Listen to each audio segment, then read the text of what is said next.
വിശ്വസിക്കുന്നു. ആ സന്തോഷം കർത്താവിനാണെന്ന് ഞാൻ വിശ്വസിക്കുന്നു. എപ്പോഴും പറഞ്ഞ പോലെ നമുക്കൊക്കെ സന്തോഷിക്കാനായിട്ട് മുന്നിൽ ഒരുപാട് കാര്യമുണ്ടെങ്കിലും അതിനേക്കാളെല്ലാം ഭയങ്കര വലിയ കാര്യമാണ് കർത്താവിന് സന്തോഷിക്കുക. അങ്ങനെ ഞാൻ ദൈവത്തിന് നന്ദി പറയുന്നു. കർത്താവ് ഇപ്പോഴും നമ്മൾ ഓരോരുത്തരെയും നിലനിർത്തിയും നന്ദി പറയുന്നു. ആന്റി പറഞ്ഞപ്പോഴത്തേക്ക് മനുഷ്യബോധം പോലും ഉള്ള രീതിയിൽ പ്രശ്നങ്ങൾ ആ ചിന്ത വന്ന് പേടിക്കണ്ട, കർത്താവ് പറയണ പഠിക്കുന്നില്ല. കർത്താവിന്റെ നമ്മളെ ഭൂമിയിലാക്കിയിരിക്കുന്നതിനുള്ള പദ്ധതി പൂർത്തിയാക്കാതെ നീ എത്ര വലിയ രോഗം എന്ന് പറഞ്ഞാൽ നമ്മൾ വഹിക്കും. ദൈവം നമ്മളെല്ലാരെയും ധാരാളമായിട്ട് അനുഗ്രഹിക്കട്ടെ. 2026 നമ്മൾ പുതിയൊരു വർഷത്തിലോട്ട് കടന്നിരിക്കുകയാണ്. കഴിഞ്ഞൊരു വർഷക്കാലം നമ്മുടെ ജീവിതത്തിൽ പല കാര്യങ്ങളിലൂടെ നമ്മൾ ഓരോരുത്തരും കടന്നു പോയതായിരിക്കും. നമ്മൾ ചിന്തിക്കുന്നതിലും അല്ലെങ്കിൽ പെട്ടെന്നുണ്ടാവുന്ന സാഹചര്യങ്ങൾ പ്രതീക്ഷിക്കാതെ നമ്മുടെ ജീവിതത്തിൽ പ്രശ്നങ്ങൾ വരുമ്പോഴത്തേക്ക് നമ്മൾ പതറിപ്പോയ സാഹചര്യങ്ങൾ നമ്മുടെ ജീവിതത്തിൽ ഉണ്ടായിട്ടുണ്ട്. 2025 രോഗങ്ങൾ വന്ന സാഹചര്യങ്ങൾ ഉണ്ടായിട്ടുണ്ട്. പക്ഷെ 2026 ഇപ്പം ഇവിടെ നിൽക്കാനായിട്ട് ദൈവം ഇടയാക്കിയത് ഞാൻ ദൈവത്തിന്റെ കൃപയാണ്. അതിന്റെ അപ്പുറത്തൊന്നും നമുക്കൊന്നും പറയാനില്ല. സങ്കീർത്തനക്കാരൻ ഇങ്ങനെ പറയുന്നു, അവൻ നമ്മുടെ പാവങ്ങൾക്കൊന്നും നമ്മളോട് പ്രതികാരം ചെയ്യുന്നില്ല. ഹല്ലേലൂയ. അപ്പനെ മക്കളോട് കരുണ തോന്നുന്ന പോലെ യഹോവയ്ക്ക് തന്റെ ഭക്തന്മാരോട് കരുണ തോന്നുന്നു. ഇവിടെ ഇരിക്കാനുള്ള കാരണം അത് മാത്രമാണ്. വേറെ ഒരു കാരണം അതിന്റെ ഇടയിൽ നമുക്ക് തിരികെ കയറാനായിട്ട് പറ്റുന്നില്ല. ഇവിടെ ഇരിക്കാനുള്ള കാരണം നമ്മുടെ പാവത്തിനൊത്ത് ദൈവം നമ്മളോട് പ്രതികാരം ചെയ്തില്ല എന്നുള്ളത് മാത്രമാണ്. ഈ എന്തേലും ഒരു തെറ്റ് സംഭവിക്കുമ്പോഴത്തേക്ക് വാളെടുത്ത് വെട്ടാൻ നിൽക്കുന്ന ഒരു ദൈവത്തിന് മുമ്പിലാണ് നമ്മൾ നിന്നെങ്കിൽ ഞാനിവിടെ കാണത്തില്ലെന്ന് എനിക്ക് ഉറപ്പാണ്. ഇവിടെ എനിക്ക് ബാക്കിയുള്ളതായിട്ട് എനിക്കറിയത്തില്ല. ഒരു ചെറിയൊരു മിസ്റ്റേക്ക് വന്നു, പക്ഷെ വാളെടുത്ത് വെട്ടാനായിട്ട് ദൈവം നിൽക്കുകയാണ്. അങ്ങനെയാണെങ്കിൽ നമ്മൾ ആരും ഇവിടെ കാണത്തില്ല. നമുക്ക് ചിന്തിക്കാൻ പോലും പറ്റത്തില്ല നമ്മൾ എവിടെ ആയിരിക്കുമോ. ദൈവത്തിന് നന്ദി പറയും. എല്ലാവർക്കും സന്തോഷമുള്ളത് ഞാൻ ഒരിക്കൽ കൂടെ വിശ്വസിക്കുന്നു. ഇപ്പൊ എനിക്ക് സന്തോഷം. അല്പനേരത്തെ ചിന്തയ്ക്കായിട്ട് എബ്രായ ലേഖനം 12-ാം അധ്യായത്തിന്റെ 1 ആകയാൽ നാം സാക്ഷികളുടെ ഇത്ര വലിയ സമൂഹം നമുക്ക് ചുറ്റും നിൽക്കുന്നത് കൊണ്ട് സകല ഭാരവും മുറുകെ പറ്റുന്ന പാപവും വിട്ട് നമുക്ക് മുമ്പിൽ വെച്ചിരിക്കുന്ന ഓട്ടം സ്ഥിരതയോടെ ഓടുക. ഹല്ലേലൂയ. അവ എല്ലാവർക്കും ഭയങ്കരമായി പരിചിതമായിട്ടുള്ള ഒരു വേദഭാഗമാണ്. ഇത് നമ്മൾ ഓർമ്മിപ്പിക്കുന്നത് നമ്മളുടെ ജീവിതം എന്ന് പറയുന്ന ഒരു ഓട്ടങ്ങളാണ്. ജീവിതമല്ല, ക്രിസ്തീയ ജീവിതം എന്ന് പറയുന്ന ഒരു ഓട്ടങ്ങളാണ്. അത് ദൈവം നമ്മുടെ മുന്നിൽ വെച്ചിരിക്കുന്നതാണ്. അത് നമ്മൾ ഓരോരുത്തരും ഓടേണ്ടതാണ്. എന്റെ ഓട്ടം വേറെ ആരെങ്കിലും ഓടിയാൻ പറ്റത്തില്ല. നമ്മുടെ ഓട്ടം നമ്മൾ തന്നെ ഓടി നമ്മൾ തന്നെ പൂർത്തീകരിക്കാനാണ് ദൈവം നമ്മുടെ മുമ്പാകെ. ഹല്ലേലൂയ. നമ്മളെ ഓട്ടം നമ്മൾ തന്നെ ഓടി തീർക്കേണ്ടതാണ്. അത് ദൈവം നമ്മുടെ മുമ്പാകെ വെച്ചിരിക്കുന്നതാണ്. ആകയാൽ നാമും സാക്ഷികളുടെ ഇത്ര വലിയൊരു സമൂഹം നമുക്ക് ചുറ്റും നിൽക്കുന്നത് കൊണ്ട് സകല ഭാരവും മുറുകെ പറ്റുന്ന പാപവും വിട്ട് നമുക്ക് മുമ്പിൽ വെച്ചിരിക്കുന്ന ഓട്ടം സ്ഥിരതയോടെ ഓടുക. നമ്മുടെ ക്രിസ്തീയ ജീവിതം മുമ്പോട്ട് നയിക്കുന്നതിന് തടസ്സമായിട്ട് എഴുത്തുകാരൻ പറയുന്ന 2 കാര്യമാണ്. സകല ഭാരവും മുറുകെ പറ്റുന്ന പാപം. അത് വിട്ട് നിങ്ങളുടെ മുമ്പിൽ വെച്ചിരിക്കുന്ന ഓട്ടം സ്ഥിരതയോടെ ഓടുക. ഇത് വിടാതെ മുമ്പോട്ട് പോകാൻ പറ്റത്തില്ലെന്നാണ് എഴുത്തുകാരൻ പറയുന്നത്. ഹല്ലേലൂയ. ഓട്ടം മുമ്പിൽ വെച്ചിട്ടുണ്ട്. ഓടേണ്ടത് നമ്മൾ ഓരോരുത്തരുമാണ്. ഓടി തീർക്കേണ്ടത് നമ്മുടെ ഉത്തരവാദിത്വമാണ്. പക്ഷെ ഓടുന്നതിന് തടസ്സമായിട്ട് 2 കാര്യങ്ങളുണ്ട്. സകല ഭാരവും മുറുകെ പറ്റുന്ന പാപം.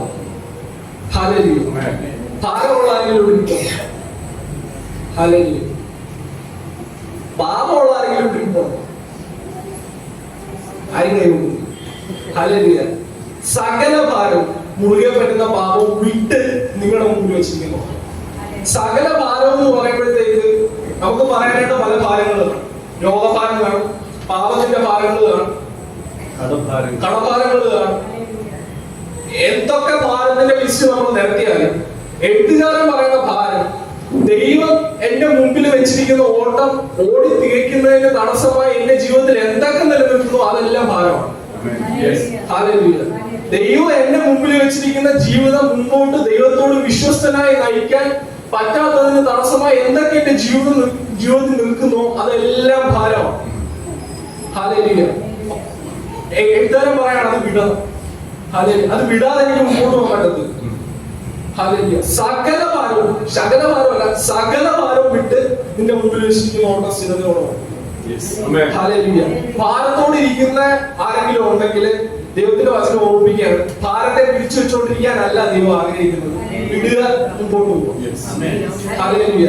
എന്തെങ്കിലും നമ്മൾ ഈ മനുഷ്യരുടെ ഒരു പ്രത്യേകതയാണ്, ഒരു ഇച്ചിരി കാര്യം അത് ചിന്തിച്ചത് കൂടും. ഞാനെങ്ങനെയായിരുന്നു അതെനിക്കറിയാം. ഒരു ചെറിയ കാര്യം മതി നമ്മൾ ചിന്തിച്ചത് കൂടും. ചെറിയൊരു പനി വന്നാൽ നമ്മൾ ചിന്തിച്ചത് കൂടും. ചെറുതായിട്ട് ആരെങ്കിലും വഴക്ക് പറഞ്ഞാൽ നമ്മൾ ചിന്തിച്ചത് കൂടും. ചിന്തിക്കാൻ ഇതുപോലും വിദഗ്ധരായിട്ട് മനുഷ്യരെക്കാൾ ഉപരിയായിട്ട് പറയാൻ ഒരു കാര്യമില്ലാത്ത കാര്യത്തിന് വേണ്ടി നമ്മൾ വിഷമിച്ചിരിക്കും. ഒരു കാര്യമില്ല, ചെറിയൊരു കാര്യമാണ്. നമ്മൾ വിഷമിച്ച് പ്രാർത്ഥിക്കാതെ ദൈവത്തിന്റെ മുഖത്തോട് നോക്കാതെ ദൈവത്തോട് പറയുന്നത് നമ്മൾ ദൈവം പറയണം അതെല്ലാം ഹല്ലേലൂയ. സകല ഭാരവും മാറ്റി വെക്കും. അത് പുറകോട്ട് വെച്ചിട്ട് നിന്റെ മുമ്പിൽ ഒരു ഓട്ടം വെച്ചിട്ടുണ്ട്, അതിനു വേണ്ടി ഓടണം. ഹല്ലേലൂയ. അതുകൊണ്ട് ദൈവചനത്തിലൂടെ ദൈവം നമ്മളെ ഓർമ്മിക്കുകയാണ്, എന്തൊക്കെ ഭാരം ദൈവം നമ്മുടെ മുമ്പിൽ വെച്ചിരിക്കുന്ന ഓട്ടത്തിൽ തടസ്സമായി മുമ്പിൽ നിൽക്കുന്നുണ്ടോ അതെല്ലാം ഇന്ന് ദൈവത്തിന്റെ സന്നിധിയിൽ കളഞ്ഞിട്ട് ഇന്ന് കർത്താവേ ഞാൻ ഓടാൻ തയ്യാറാണ്. ഇനി ഒരു ഭാരം എന്റെ പുറകെ വരത്തില്ല. ഹല്ലേലൂയ. ഞാൻ ഭാരങ്ങൾ ഉപേക്ഷിക്കാൻ തയ്യാറാണ്. ഇനി ഒരു ഭാരത്തെ കുറിച്ച് ഞാൻ ചിന്തിച്ചിരിക്കത്തില്ല. ഇന്ന് ഞാൻ ഓടാൻ തയ്യാറാണ്. ഹല്ലേലൂയ. ഇന്നലെ അല്ല, ഇന്ന് ഞാൻ ഓടാൻ തയ്യാറാണ്. ഇന്നലെ വരെ കുറച്ച് മുമ്പ് വരെയുള്ള ഭാരങ്ങൾ എന്റെ പുറകെ ഉപേക്ഷിക്കുക, ഞാൻ ഓടാൻ തയ്യാറാണെന്ന് പറയുകയാണെങ്കിൽ സ്ഥിരതയോടെ നമുക്ക് ക്രിസ്ത്യജീവിതം നയിക്കാൻ പറ്റുന്ന ദൈവത്തിന്റെ ആത്മാവിനെ ദൈവം നമ്മളെ ജീവിതം. ഹല്ലേലൂയ. ദൈവത്തിന്റെ വചനം നമ്മൾ ഓർമ്മിപ്പിക്കുന്നത് നമ്മളെ എപ്പോഴും ഈ ഭാരത്തെ കുറിച്ച് നമ്മൾ പറയുമ്പോഴത്തേക്ക് നമ്മൾ ഒരു ഏതെങ്കിലും ഒരു സാഹചര്യത്തിൽ അത് കളഞ്ഞതായിരുന്നു. ഹല്ലേലൂയ. എന്തേലും ഒരു ഉദാഹരണം പറഞ്ഞാൽ എന്തെങ്കിലും ഒരു തെറ്റ് നമ്മുടെ ജീവിതത്തിൽ വന്നു പോയാൽ നമ്മൾ കർത്താവിനോട് ഏറ്റുപറഞ്ഞു, ഉപേക്ഷിച്ചു, നമ്മൾ നല്ല രീതിയിൽ സ്വാതന്ത്ര്യമായിട്ട് ക്രിസ്തീയ ജീവിതം മുമ്പോട്ട് നയിച്ചുകൊണ്ടിരിക്കുമ്പോഴത്തേക്ക് ഇടയ്ക്ക് പിശാചി കൊണ്ടുവരും, അന്ന് ഇന്ന ഡേറ്റില് ഈ പാപം നീ ചെയ്യും. അത് മതി നമുക്ക് പിന്നെ ചിന്തിച്ചിരിക്കാം.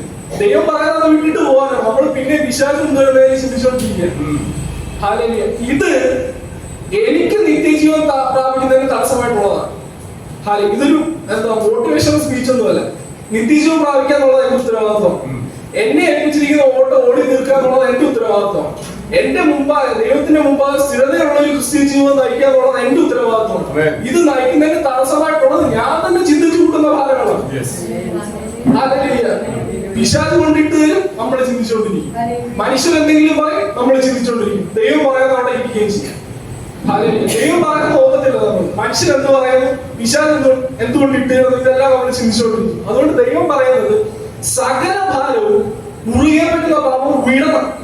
ഹല്ലേലൂയ. സകല ഭാരവും വിട്ട് അടുത്ത പറയുന്നത് മുറിയാൻ പറ്റുന്ന പാപം. ഹല്ലേലൂയ. അതും ഇതാണ്, ദൈവത്തിന് വിരോധമായിട്ട് എന്തൊക്കെ നമ്മുടെ ജീവിതത്തിലുണ്ടോ അതെല്ലാം നമ്മൾ വിടും.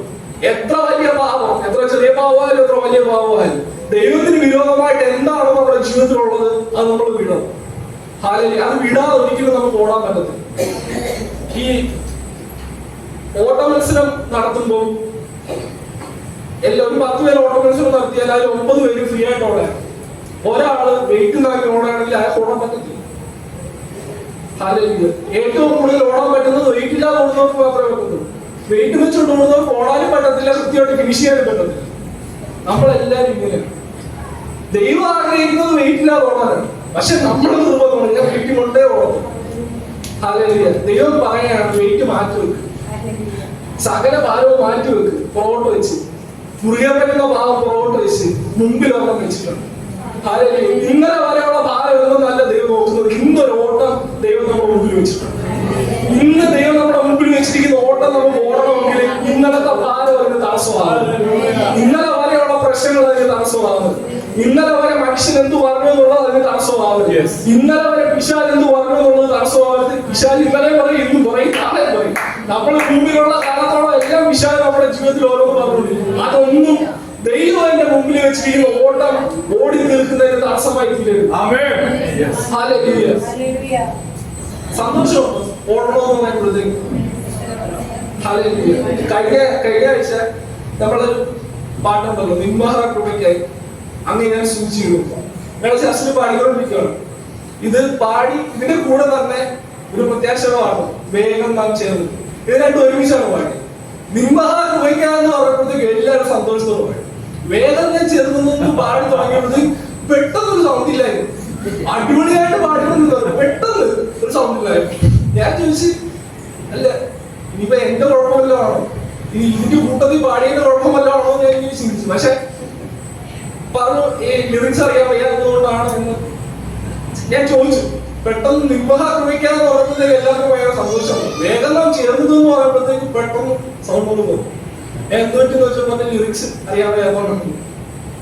നമ്മൾ എപ്പോഴും നമ്മളെ സന്തോഷിപ്പിക്കുന്ന കാര്യങ്ങൾക്ക് വേണ്ടി നിൽക്കാൻ ഭയങ്കര സന്തോഷമാണ്. ദൈവത്തെ സന്തോഷിപ്പിക്കുന്ന കാര്യങ്ങൾക്ക് വേണ്ടി നിൽക്കാൻ നമുക്ക് ഭയങ്കര മടിയാണ്. ദൈവത്തിന്റെ ഇഷ്ടം എന്ന് പറയുന്നത് എബ്രായ ലേഖനത്തിൽ തന്നെ പറയുന്നത് നമ്മുടെ ശുദ്ധീകരണമാണ്. നമ്മുടെ മുമ്പിൽ നമുക്കൊരു പ്ലാൻ ഉണ്ട്, ദൈവത്തിന് നമ്മളെ കുറിച്ചൊരു പ്ലാൻ ഉണ്ട്. നമ്മളാണ് ദൈവത്തെക്കാളും ഉപരിയായിട്ട് നമ്മൾ ചിന്തിക്കും. നമ്മുടെ ജീവിതത്തിൽ എന്തൊക്കെ നിൽക്കുന്നുണ്ടോ അതിനെല്ലാം ഇന്ന് പാൽക്കാലം ദൈവത്തിന്റെ സന്നിധിയിൽ കൊടുക്കാമെങ്കിൽ നമ്മുടെ സ്ഥിരതയോടെ ഓടാൻ പ്രാപ്തനാക്കുന്ന ദൈവത്തിന്റെ ശക്തി നമുക്കുണ്ട്. അതുകൊണ്ട് ദൈവം നമ്മളെ കുറിച്ച് ആഗ്രഹിക്കുന്നത് നമ്മൾ ഓടുക എന്നുള്ളതാണ്. നമ്മൾ നമ്മളെ കുറിച്ച് ആഗ്രഹിക്കുന്നത് തിരിഞ്ഞു നോക്കുക എന്നുള്ളതാണ്. ദൈവം നമ്മളെ കുറിച്ച് ആഗ്രഹിക്കുന്നത് നമ്മൾ ഓടുക എന്നുള്ളതും ഫിനിഷ് ചെയ്യുക എന്നുള്ളതും സ്ഥിരതയോടെ ഓടുക എന്നുള്ളതുമാണ്. നമ്മൾ നമ്മളെ കുറിച്ച് ആഗ്രഹിക്കുന്നത് കുറച്ചുകൂടി തിരിഞ്ഞു നോക്കുക എന്നുള്ളതാണ്. എന്ന് ദൈവം ആഗ്രഹിക്കുന്നത് നമ്മുടെ ആഗ്രഹമായിട്ട് മാറുന്നു, അന്ന് നമ്മുടെ ജീവിതത്തിൽ അനുഗ്രഹം, അന്ന് നമ്മുടെ ജീവിതത്തിൽ സ്വാതന്ത്ര്യം ഉണ്ടാവും, അന്ന് നമ്മുടെ ജീവിതത്തിൽ സൗഖ്യം ഉണ്ടാവും. പ്രശ്നം എന്ന് പറയുന്നത് ദൈവം നമ്മളെ കുറിച്ച് ആഗ്രഹിക്കുന്നുണ്ട്, ദൈവം എന്നെ കുറിച്ച് ആഗ്രഹിക്കുന്നത് നല്ലതാണെന്ന് നമുക്ക് ബോധ്യമുണ്ട്. എന്നാൽ നമുക്ക് തിരഞ്ഞെടുക്കാൻ ഒരു മടിയാണ്. ദൈവം പറയുന്നതനുസരിച്ച് പോകാൻ തന്നെ മടിയാണ്. കാരണം ദൈവം പറഞ്ഞൊന്നും മുമ്പിൽ കാണുന്നില്ല. ദൈവം സൗഖ്യമൊക്കെ പറഞ്ഞു, പക്ഷെ ഇപ്പോഴും രോഗം. ദൈവം കടമാൻ മാറ്റാന്ന് പറഞ്ഞു, പക്ഷെ ഇപ്പോഴും കടം. ദൈവം അനുഗ്രഹിക്കാന്ന് പറഞ്ഞു, പക്ഷെ ഇപ്പോഴും അനുഗ്രഹമില്ലായ്മ. ദൈവം വീട് തരാന്ന് പറഞ്ഞു, പക്ഷെ ഇപ്പോഴും വീടില്ലാത്ത അവസ്ഥ. നമ്മളാരും ദൈവം പറഞ്ഞ കേൾക്കത്തില്ല. ഈ കേൾക്കാതെ ഇരുന്നതിൽ നിന്നാണ് മനുഷ്യന്റെ ഏറ്റവും വലിയ വീഴ്ച വന്നത്. നമുക്ക് എല്ലാവർക്കും അറിയാം, ഉൽപ്പത്തി പുസ്തകത്തില് ദൈവം ആദവനോടും ഹവ്വയോടും പറഞ്ഞ്, നിങ്ങൾക്ക് ഈ വൃക്ഷത്തിലെ എല്ലാത്തിലെയും ഫലം നിങ്ങൾക്ക് കഴിക്കാം, ഇന്ന വൃക്ഷത്തിലെ ഫലം നിങ്ങൾ കഴിക്കരുത്, ഇത് കഴിക്കുന്ന നാളിൽ നിങ്ങൾ മരിക്കും. അവർക്ക് ഒന്നും തോന്നിയില്ല. ദൈവം പറഞ്ഞു, ഓക്കെ ഇത്രയും വൃക്ഷത്തിലെ ഫലം കഴിക്കുക, ഇന്ന വൃക്ഷത്തിലെ ഫലം കഴിക്കരുത്. പ്രത്യേകിച്ച് ഒന്നും അവരുടെ ജീവിതത്തിൽ അവർക്ക് തോന്നിയില്ല. പക്ഷെ പിശാച് എന്ന് പറയാനാണ് നിങ്ങളോട് ദൈവം പറഞ്ഞത്. ദൈവം പറഞ്ഞു ഇന്ന ഇത്രയും വൃക്ഷത്തിലെ ഫലം കഴിക്കാം, ഇന്ന വൃക്ഷത്തിലെ ഫലം കഴിക്കരുത്. പിശാച് പറയാണ് ആ വൃക്ഷത്തിലെ ഫലം കഴിച്ചതൊന്നും സംഭവിക്കാൻ പോകുന്നില്ല. ദൈവം എന്താ പറഞ്ഞാൽ കഴിക്കരുത്. അപ്പൊ അവർക്കൊന്നും തോന്നിയില്ല. പിശാച് എന്ന് പറഞ്ഞു ആ വൃക്ഷത്തിലെ ഫലം കഴിച്ചാൽ നിങ്ങൾ ദൈവത്തെ പോലെ ആവും, നിങ്ങൾക്ക് മരിക്കത്തില്ല, നിങ്ങൾക്ക് അത് കിട്ടും ഇത് കിട്ടും, എല്ലാം പിശാചെന്ന് പറയും. എന്നിട്ടാണ് ദൈവത്തിനും പറയാണ്. അപ്പൊ ഹവ്വയ്ക്ക് അത് കാണാൻ ഭംഗിയുള്ളതായിട്ട് തോന്നും. അതുവരെ തോന്നിയില്ല. ഓക്കെ ദൈവം പറഞ്ഞു ഇത്രയും കഴിക്കാൻ, ഇത് കഴിക്കുന്നു. പിശാച് എന്ന് പറഞ്ഞപ്പോഴത്തേക്ക് ദൈവം കഴിക്കരുതെന്ന് പറഞ്ഞത് കാണാൻ ഭംഗിയുള്ളതായിട്ട് തോന്നും, തിന്നാൻ യോഗ്യമായിട്ട് തോന്നും. യോഗ്യമായിട്ട് തോന്നി, തിന്നു, അനുഭവിച്ചു. ഇന്ന് നമ്മുടെ ഓരോരുത്തരും അനുഭവിച്ചുകൊണ്ടിരിക്കുന്നു. ദൈവം പറയുമ്പോഴത്തേക്ക് ഒന്നും നമുക്ക് തോന്നത്തില്ല. പക്ഷെ ദൈവമാണ് പറയുന്നതെന്നുള്ള ബോധ്യമാണ് നമ്മൾ മുമ്പോട്ട് നയിക്കുന്നത്. ദൈവം പറയുമ്പോഴത്തേക്ക് നമുക്ക് ഒന്നും മുമ്പിൽ ഒന്നും കാണുന്നില്ലെന്ന് പറഞ്ഞ് ദൈവത്തെ തള്ളിക്കളയാതെ അല്ലെങ്കിൽ ദൈവത്തിന്റെ വാക്ക് കേൾക്കാതെ മുമ്പോട്ട് പോകുന്നതിനേക്കാളും നല്ലത് ദൈവമാണ് പറഞ്ഞത് അവിടെ നിവർത്തിക്കുന്നുള്ള ബോധ്യത്തിൽ മുമ്പോട്ട് പോകുന്നത്. മുമ്പിലൊന്നും കണ്ടില്ലെന്ന് പറഞ്ഞ് ദൈവത്തിന്റെ വാക്ക് പാഴായി പോകും. മുമ്പിലൊന്നും കണ്ടില്ലെന്ന് പറഞ്ഞ് ദൈവം പറഞ്ഞതിനെ മാറ്റി പറയാൻ ദൈവം മനുഷ്യനല്ല. ദൈവം സൗഖ്യവാക്കും എന്ന് പറഞ്ഞാൽ ദൈവം സൗഖ്യവാക്കും. ദൈവം കടഭാരം മാറ്റും എന്ന് പറഞ്ഞാൽ ദൈവം കടഭാരം മാറ്റി. ദൈവം ഭവനം നൽകും എന്ന് പറഞ്ഞാൽ ദൈവം ഭവനം നൽകും. ദൈവം എന്ത് ചെയ്യുമെന്ന് പറഞ്ഞാൽ അതെല്ലാം ചെയ്യും. ദൈവത്തിന്റെ വാഗ്ദത്തങ്ങളെല്ലാം അദ്ദേഹം ആമെന്ന് നമ്മൾ ചിന്തിക്കും. നമ്മൾ പറയുന്ന കാര്യം അല്ലെങ്കിൽ നമ്മൾ ചിന്തിക്കുന്ന കാര്യമാണ് ഏറ്റവും വലുതെന്നുള്ളത്. നമ്മുടെ യുക്തിയിൽ അപ്പൊ നമ്മൾ ഭയങ്കര ബുദ്ധിമാനാണ്. മനുഷ്യനൊരു പ്രത്യേക ഒരു കഴിവുണ്ട്. നമ്മളോട് ആരെങ്കിലും ഒരു നല്ല കാര്യം പറയുമ്പോഴത്തേക്ക് നമ്മൾ പെട്ടെന്നൊരു ബുദ്ധിമാനാണ്. അങ്ങനെയൊന്നും അല്ല. എന്റെ കാര്യത്തിൽ എനിക്കൊരു ക്ലാരിറ്റി ഉണ്ട്. എന്റെ മുമ്പിൽ എനിക്കൊരു പദ്ധതി ഉണ്ട്. ഇങ്ങനെ പോയാൽ എന്തായാലും അങ്ങനെയൊക്കെ എത്തത്തോളം ദൈവത്തിന് അത് പറയാം, പാസ്മേനെ പറയാം, നമ്മുടെ അവസ്ഥ നമുക്കല്ലേ അറിയാം. ദൈവങ്ങളെ പലതും പറയത്തില്ല. ഞാൻ ദൈവത്തെ ആരാധിക്കുന്നുണ്ട്, പക്ഷെ എനിക്ക് എന്റേതായിട്ടുള്ള ആവശ്യങ്ങൾ എനിക്കുണ്ട്. നമ്മുടെ ആവശ്യത്തിന് പുറകെ പോയി നമ്മളെ ഏറ്റവും അവസാനം ആവശ്യമില്ലാത്തവരായിട്ട് തീരും. ദൈവത്തിന്റെ ആവശ്യത്തിന് പുറകെ പോയി ദൈവം എന്നെ കുറിച്ച് എന്താ ആഗ്രഹിക്കുന്നത് എന്നുള്ളതിന് പുറകെ പോയാല് സ്വസ്ഥമായി സ്ഥിരതയായി ക്രിസ്ത്യ ജീവിതം നയിച്ച് ഫലപ്രാപ്തിയുള്ള ഒരു ദൈവത്തിന്റെ ഭക്തരായി തീരാനായിട്ട് നമുക്ക് പറ്റും. ദൈവം ആഗ്രഹിക്കുന്നതാണ്. ഹല്ലേലൂയ. എന്നോട് 2 ആഴ്ച മുമ്പ് എന്റെ ഒരു റിലേറ്റീവാണ്, പുള്ളി പറഞ്ഞു, ഈ ഞങ്ങളുടെ ചർച്ചില് പൊതുവെ പെന്തക്കോസ്ത് സമൂഹത്തിൽ ഈ ആൾക്കാരൊന്നും വരാത്തത് അവർ കല്ലറയൊന്നുമില്ല. ഹല്ലേലൂയ. പ്രത്യേകിച്ച് ഞങ്ങളുടെ ചർച്ചിൽ കല്ലറയില്ല. അപ്പൊ പുള്ളിയോട് പറയാണ്, കല്ലറയില്ലാത്തതുകൊണ്ടാണ് മിക്കവാറും ആൾക്കാരൊന്നും വരാത്തത്. ഞാൻ പറഞ്ഞ് കല്ലറ നോക്കിയല്ലല്ലോ വരുന്നത്. ഞാനൊരു കാര്യം പറയാം, കല്ലറ നോക്കി വന്നാൽ കല്ലറ കൊണ്ട് തീരത്തേ ഉള്ളൂ. ചർച്ചിന് കല്ലറ ആവശ്യമാണ്, ചർച്ചിന് എല്ലാവിധമായ കാര്യങ്ങളും ആവശ്യമാണ്. പക്ഷെ ചർച്ചിൽ കല്ലറ ഉള്ളത് കൊണ്ടല്ല ചർച്ചിൽ വരേണ്ടത്, ചർച്ചിൽ യേശു ഉള്ളത് കല്ലറ നോക്കി വന്നാൽ കല്ലറ കൊണ്ട് തീരത്തേ ഉള്ളൂ. യേശുവിനെ നോക്കി വന്നാൽ കല്ലറയ്ക്ക് അപ്പുറത്ത് യേശു. നമ്മൾ പലപ്പോഴും പറഞ്ഞു പോകുന്നതാണ്, നമ്മൾ ലോകപരമായിട്ടുള്ള കാര്യങ്ങളാണ് നോക്കുന്നത്. കല്ലറ ഉണ്ടെങ്കിൽ എന്താണ്, ഇല്ലെങ്കിൽ എന്താണ്, മരിച്ചു കഴിഞ്ഞിട്ട് കല്ലറ അടയ്ക്കാൻ എന്താണ്, ദഹിപ്പിച്ചാൽ എന്താണ്, ഞാൻ എങ്ങനെ മരിക്കുന്നു എന്നുള്ളതല്ല കാര്യം, ഞാൻ മരിച്ചിട്ട് എവിടെ പോകുന്നു എന്നുള്ളതാണ് കാര്യം. ഞാൻ രോഗം വന്ന് മരിച്ചാലും ആക്സിഡന്റ് വന്ന് മരിച്ചാലും എന്ത് മരണകാരണം എനിക്ക് ഉണ്ടെങ്കിലും ഞാൻ എങ്ങനെ മരിക്കുന്നു എന്നുള്ളതല്ല കാര്യം. മരിച്ചു കഴിഞ്ഞിട്ട് ഞാൻ എവിടെ പോകുന്നു എന്നുള്ളതാണ് കാര്യം. മരിച്ചു കഴിഞ്ഞിട്ട് ഞാൻ എവിടെ പോകുന്നു എന്നുള്ളത് തീരുമാനിക്കുന്നത് ഇന്ന് ഞാൻ നയിക്കുന്ന സ്ഥിരതയുള്ള ഓട്ടമാണ്. മരിച്ചു കഴിഞ്ഞിട്ട് ഞാൻ ദൈവത്തിന്റെ സന്നിധിയിൽ ആയിരിക്കുമോ അല്ലയോ എന്ന് തീരുമാനിക്കുന്നത് ഇന്ന് ഞാൻ നയിക്കുന്ന, ഇന്ന് ദൈവത്തിന്റെ മുമ്പിൽ വെച്ചിരിക്കുന്ന, ഇന്ന് ദൈവത്തിന്റെ മുമ്പിൽ തന്നിരിക്കുന്ന ജീവിതം ഞാൻ ദൈവത്തെ നോക്കി സ്ഥിരതയോടെ നയിക്കുന്നുള്ളൂ എന്ന് നോക്കിയിട്ടാണ്. എന്നിട്ട് അതിന്റെ അടുത്ത വാക്യം പറയാണ് 12:2. വിശ്വാസത്തിന്റെ നായകനും പൂർത്തി വരുത്തുന്നവരുമായ യേശുവിനെ നോക്കുക. തന്റെ മുമ്പിൽ വെച്ചിരുന്ന സന്തോഷം ഓർത്ത് അവൻ അപമാനം അലക്ഷ്യമാക്കി ക്രൂശിനെ സഹിക്കുകയും ദൈവസിംഹാസനത്തിന്റെ വലതുഭാഗത്ത് ഇരിക്കുകയും ചെയ്തു. ഇത് സകല ഭാരവും മുറിയെ പറ്റുന്ന പാപവും ഇടണം, എന്നിട്ട് മുമ്പിൽ വെച്ചിരിക്കുന്ന ഓട്ടം സ്ഥിരതയോടെ ഓടണം എന്ന് പറഞ്ഞിട്ട് എഴുത്തുകാരൻ പറയാണ്, അത് ഓടണമെങ്കിൽ വിശ്വാസത്തിന്റെ നായകനും പൂർത്തി വരുത്തുന്നവരുമായ യേശുവിനെ നമ്മളെ ഓട്ടം തികയ്ക്കാൻ കഴിയുന്നത് കർത്താവിന്റെ കൃപയാലോ. വിശ്വാസത്തിന്റെ നായകനും പൂർത്തി വരുത്തുന്നവരുമായ യേശുവിനെ നോക്കണം. ആരെ നോക്കി ഓടണം? ഓട്ടം മുമ്പിൽ വെച്ചിട്ടുണ്ട്, ഭാരങ്ങൾ കളയണം, മുറുകെ പറ്റുന്ന പാപം കളയണം, എന്നിട്ട് ഓടണം. ആരെ നോക്കി ഓടണം? യേശുവിനെ നോക്കി ഓടണം. യേശുവിനെ നോക്കി എന്തുകൊണ്ട് ഓടണം? കാരണം അവനാണ് വിശ്വാസത്തിന്റെ നായകനും അത് പൂർത്തി വരുന്നത്. നമ്മളെല്ലാവരുടെയും വിശ്വാസം തുടങ്ങിയത് യേശുവിനാണ്. യേശുവിനെ രക്ഷിതാവും കർത്താവായി സ്വീകരിച്ചതിൽ നിന്നാണ് നമുക്ക് എല്ലാവർക്കും വിശ്വാസം തുടങ്ങിയത്. നമ്മളെല്ലാവരും ദൈവവിശ്വാസികൾ അല്ലെങ്കിൽ യേശുവിലായവർ എന്ന് പറയുന്നത് യേശുവിനെ വിശ്വസിക്കുന്നതുകൊണ്ടാണ്, യേശുവിനെ രക്ഷിതാവും കർത്താവായി സ്വീകരിച്ചുകൊണ്ടാണ്, യേശുവിനെ അനുഗമിക്കുന്നതുകൊണ്ടാണ് നമ്മളെല്ലാവരും വിശ്വാസികളും കൂടിയത്. നമ്മുടെ യേശുവിനകത്ത് തുടങ്ങിയെങ്കിൽ യേശുവിനെ തന്നെ നമ്മൾ അവസാനിക്കണം. യേശുവിനെ തന്നെ നമ്മൾ അവസാനിക്കണമെങ്കിൽ യേശുവിനെ നോക്കി എന്റെ മുമ്പിൽ വെച്ചിരിക്കുന്ന ഓട്ടം ഞാൻ സ്ഥിരതയോടെ നോക്കാം. അതുകൊണ്ട് യേശു കർത്താവിനെ എന്തുകൊണ്ട് നോക്കി ഓടണം? അവൻ എന്റെ വിശ്വാസത്തിന്റെ തുടക്കം മാത്രമല്ല, എന്റെ വിശ്വാസത്തെ പൂർത്തീകരിക്കുന്നതാണ്. എന്റെ വിശ്വാസം തുടങ്ങിയത് അവനാണെങ്കിൽ അവനെ നോക്കി ഓടുമ്പോഴത്തേക്ക് എന്റെ വിശ്വാസത്തെ പൂർത്തീകരിക്കാൻ അവൻ എന്നോട് വിശ്വസ്തനാണ്. എന്നോട് വിശ്വസനാണ്. നമ്മൾ ഓരോരുത്തരോടും ദൈവം വിശ്വസനാണ്. നമ്മളോട് പറയുന്നത് ഭാരങ്ങൾ മാറ്റണം, പാപങ്ങൾ മാറ്റണം, ഓട്ടമുണ്ട്, യേശുവിനെ നോക്കണം. എന്നിട്ട് പറയാണ്, തന്റെ മുമ്പിൽ വെച്ചിരിക്കുന്ന സന്തോഷം ഓർത്ത് അവൻ അപമാനം അലക്ഷ്യമാക്കി ക്രൂശിനെ സഹിക്കുകയും ദൈവസിംഹാസനത്തിന്റെ വലതുഭാഗത്തിരിക്കുകയും ചെയ്തു.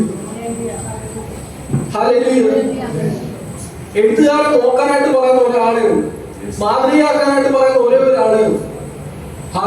പാസ്റ്റർ മാതൃകയാക്കണ്ട, എൽഡറിനെ മാതൃകയാക്കണ്ട, ലീഡറിനെ മാതൃകയാക്കണ്ട, വിശ്വാസിനെ മാതൃകയാക്കണ്ട. മാതൃകയാക്കാൻ കൊള്ളാവുന്ന ഒരേ ഒരാള് എന്തുകൊണ്ടാണ് അവൻ മാതൃക? തന്റെ മുമ്പിൽ വെച്ചിരിക്കുന്ന സന്തോഷം ഓർത്ത് അവൻ അവമാനം അലക്ഷ്യമാക്കി ക്രൂശിനെ സഹിച്ചു. നേരത്തെ ഞങ്ങള് സുരേഷ് പറഞ്ഞ പോലെ കർത്താവ് അനുഭവിച്ച കഷ്ടം നമ്മൾ ഓർത്താൽ നമ്മുടെ ജീവിതത്തിൽ ഇങ്ങനൊരു സിറ്റുവേഷൻ വന്ന് നമ്മൾ നിലനിർത്തി. കർത്താവ് അത് സഹിച്ചെന്തിനാണ്? അതിന്റെ കാര്യം അവന്റെ മുമ്പിൽ വെച്ചിരിക്കുന്ന സന്തോഷം ഓർത്ത് ഇപ്പോഴത്തെ അവമാനം അലക്ഷ്യമാക്കി ക്രൂശിനെ സഹിച്ചു. എന്നെ യേശു കർത്താവിനെ പിതാവായ ദൈവം ഏൽപ്പിച്ചിരിക്കുന്ന പദ്ധതി ചെയ്യുന്നവൻ വരെ അത് പൂർത്തീകരിക്കുന്നതിൽ അല്ലാതെ യേശു കർത്താവിന് വേറെ ഒരു കാര്യമില്ല. അപമാനം ഉണ്ടായിരുന്നു, ചീത്തവിളി ഉണ്ടായിരുന്നു, കഷ്ടത ഉണ്ടായിരുന്നു, നിന്ദിച്ചു, പരിഹസിച്ചു, അടിച്ചു, ക്രൂശിച്ചു. അപ്പോഴും യേശു കർത്താവിന്റെ കാര്യം യേശു കർത്താവ് നോക്കിയത് വരുവാനിരിക്കുന്ന സന്തോഷത്തിൽ. നമ്മൾ നോക്കേണ്ടത് ഇപ്പോഴത്തെ കഷ്ടതയല്ല, നമ്മൾ നോക്കേണ്ടത് മരണം കൊണ്ട് തീർന്നു പോകുന്ന ഒന്നിനെ അല്ല, മരണം കൊണ്ട് തീർന്നു പോകുന്ന പണത്തെ അല്ല, മരണം വരെ കൂടെ നിൽക്കുന്ന കൂട്ടുകാരെ അല്ല, മരണം വരെ കൂടെ നിൽക്കുന്ന ബന്ധുക്കളെ അല്ല. ഇതിനെല്ലാം ഉപരി മരണത്തിന് അപ്പുറത്ത് നമ്മളെ കൈപിടിച്ച് കൊണ്ടുപോകാൻ യേശു കർത്താവ് സഹിച്ചത് എനിക്ക് ഭൗതികമായിട്ട് ആവശ്യമുണ്ട്, എന്റെ കർത്താവ് എനിക്ക് ചെയ്തു തരും. എനിക്ക് ഭൗതികമായിട്ട് നമുക്ക് എല്ലാവർക്കും ആവശ്യമുണ്ട്, കർത്താവ് അത് ചെയ്തു തരും. പക്ഷെ കർത്താവ് അടിയേറ്റതും കർത്താവ് നമുക്ക് വേണ്ടി മരിച്ചതും നമ്മുടെ ഭൗതികമായിട്ടുള്ള ആവശ്യങ്ങളെക്കാൾ ഉപരി നമ്മളെ നിത്യതയിലേക്ക് എത്തിക്കാൻ വേണ്ടി. നിത്യ നരകത്തിലോട്ട് പോയിക്കൊണ്ടിരുന്ന നമ്മൾ ഓരോരുത്തരും നിത്യജീവന് കാരണക്കാരായി തീർന്നത് യേശു കർത്താവ്. ഒരു ഭക്തന്റെ ജീവിതത്തിലെ ഏറ്റവും വലിയ സന്തോഷം എന്ന് പറയുന്നത് യേശു കർത്താവ് മുഖാന്തരം ഞാൻ നിത്യതയ്ക്ക് യോഗ്യനായി. എന്റെ കഴിവല്ല, എന്റെ ജ്ഞാനമല്ല, എന്റെ ബുദ്ധിയോ എന്റെ പ്രാപ്തിയോ ഒന്നും അല്ല, യേശു കർത്താവ് എനിക്ക് വേണ്ടിയാണ്. യേശു കർത്താവിനെ നോക്കാൻ നമ്മൾ തയ്യാറുണ്ടെങ്കിൽ അവൻ നമ്മുടെ വിശ്വാസത്തിന്റെ തുടക്കം മാത്രമല്ല, നമ്മുടെ വിശ്വാസത്തെ പൂർത്തീകരിക്കുന്നു. അതുകൊണ്ട് തന്നെ മുമ്പിൽ വെച്ചിരിക്കുന്ന സന്തോഷം ഓർത്ത് അവൻ അപമാന വലശമാക്കി ക്രൂശിനെ സഹിച്ചു. നമുക്കൊരു പ്രശ്നം വരുമ്പോഴത്തേക്ക് സഹിക്കാൻ ഭയങ്കര ബുദ്ധിമുട്ടാണ്. യേശുവിനെ നിലനിന്നുകൊണ്ട് ഞാൻ ഉറപ്പായിട്ട് വേറൊരു കാര്യം കൂടെ പറയാം. യേശുവിനെ നോക്കി പോകുന്ന എല്ലാവരുടെയും ജീവിതത്തിൽ കഷ്ടമുണ്ട്, യേശുവിനെ നോക്കി പോകുന്ന എല്ലാവരുടെയും ജീവിതത്തിൽ പ്രശ്നങ്ങളുണ്ട്, യേശുവിനെ നോക്കി മുമ്പോട്ട് പോകുന്ന എല്ലാവരുടെയും ജീവിതത്തിൽ പരിഹാസവും നിന്ദയും ദുഷിയും എല്ലാം ഉണ്ട്. പക്ഷെ ഇതുകൊണ്ട് തീരുന്നതല്ല ജീവിതം എന്നുള്ളതാണ് ഒരു ഭക്തന്റെ സ്വാതന്ത്ര്യം. എനിക്ക് വേണ്ടി വരുവാനിരിക്കുന്ന സന്തോഷത്തിൽ ഓർത്ത് അവൻ അപമാനം സഹിച്ചെങ്കിലും എന്റെ നിത്യ സന്തോഷത്തിന് കാരണമായി തീർന്ന യേശു കർത്താവിന്റെ നാമത്തിൽ ഏത് അപമാനവും സഹിക്കാൻ ഞാൻ തയ്യാറാണെന്ന ഒരു നിലപാടുണ്ടല്ലോ, അതിനേക്കാളും വലുതല്ല ഈ ലോകത്തോട് ഒന്നും. ഈ നിലപാടുള്ള ഒരു മനുഷ്യനെ താർക്കാനായിട്ട് ഈ ലോകത്ത് ഒരു അഭിപ്രായത്തിനും പറ്റത്തില്ല. എനിക്ക് വേണ്ടി ഞാൻ നിത്യ സന്തോഷത്തിന് കാരണമായി തീരുന്നതിന് വേണ്ടി അവസാനത്തോട് രക്തമരിയും ത്യാഗമായി തീർന്നു വന്ന കർത്താവ്, ആ കർത്താവ് ഒന്ന് സഹിച്ചത് ഞാൻ നിത്യമായി സന്തോഷിക്കുന്നത്.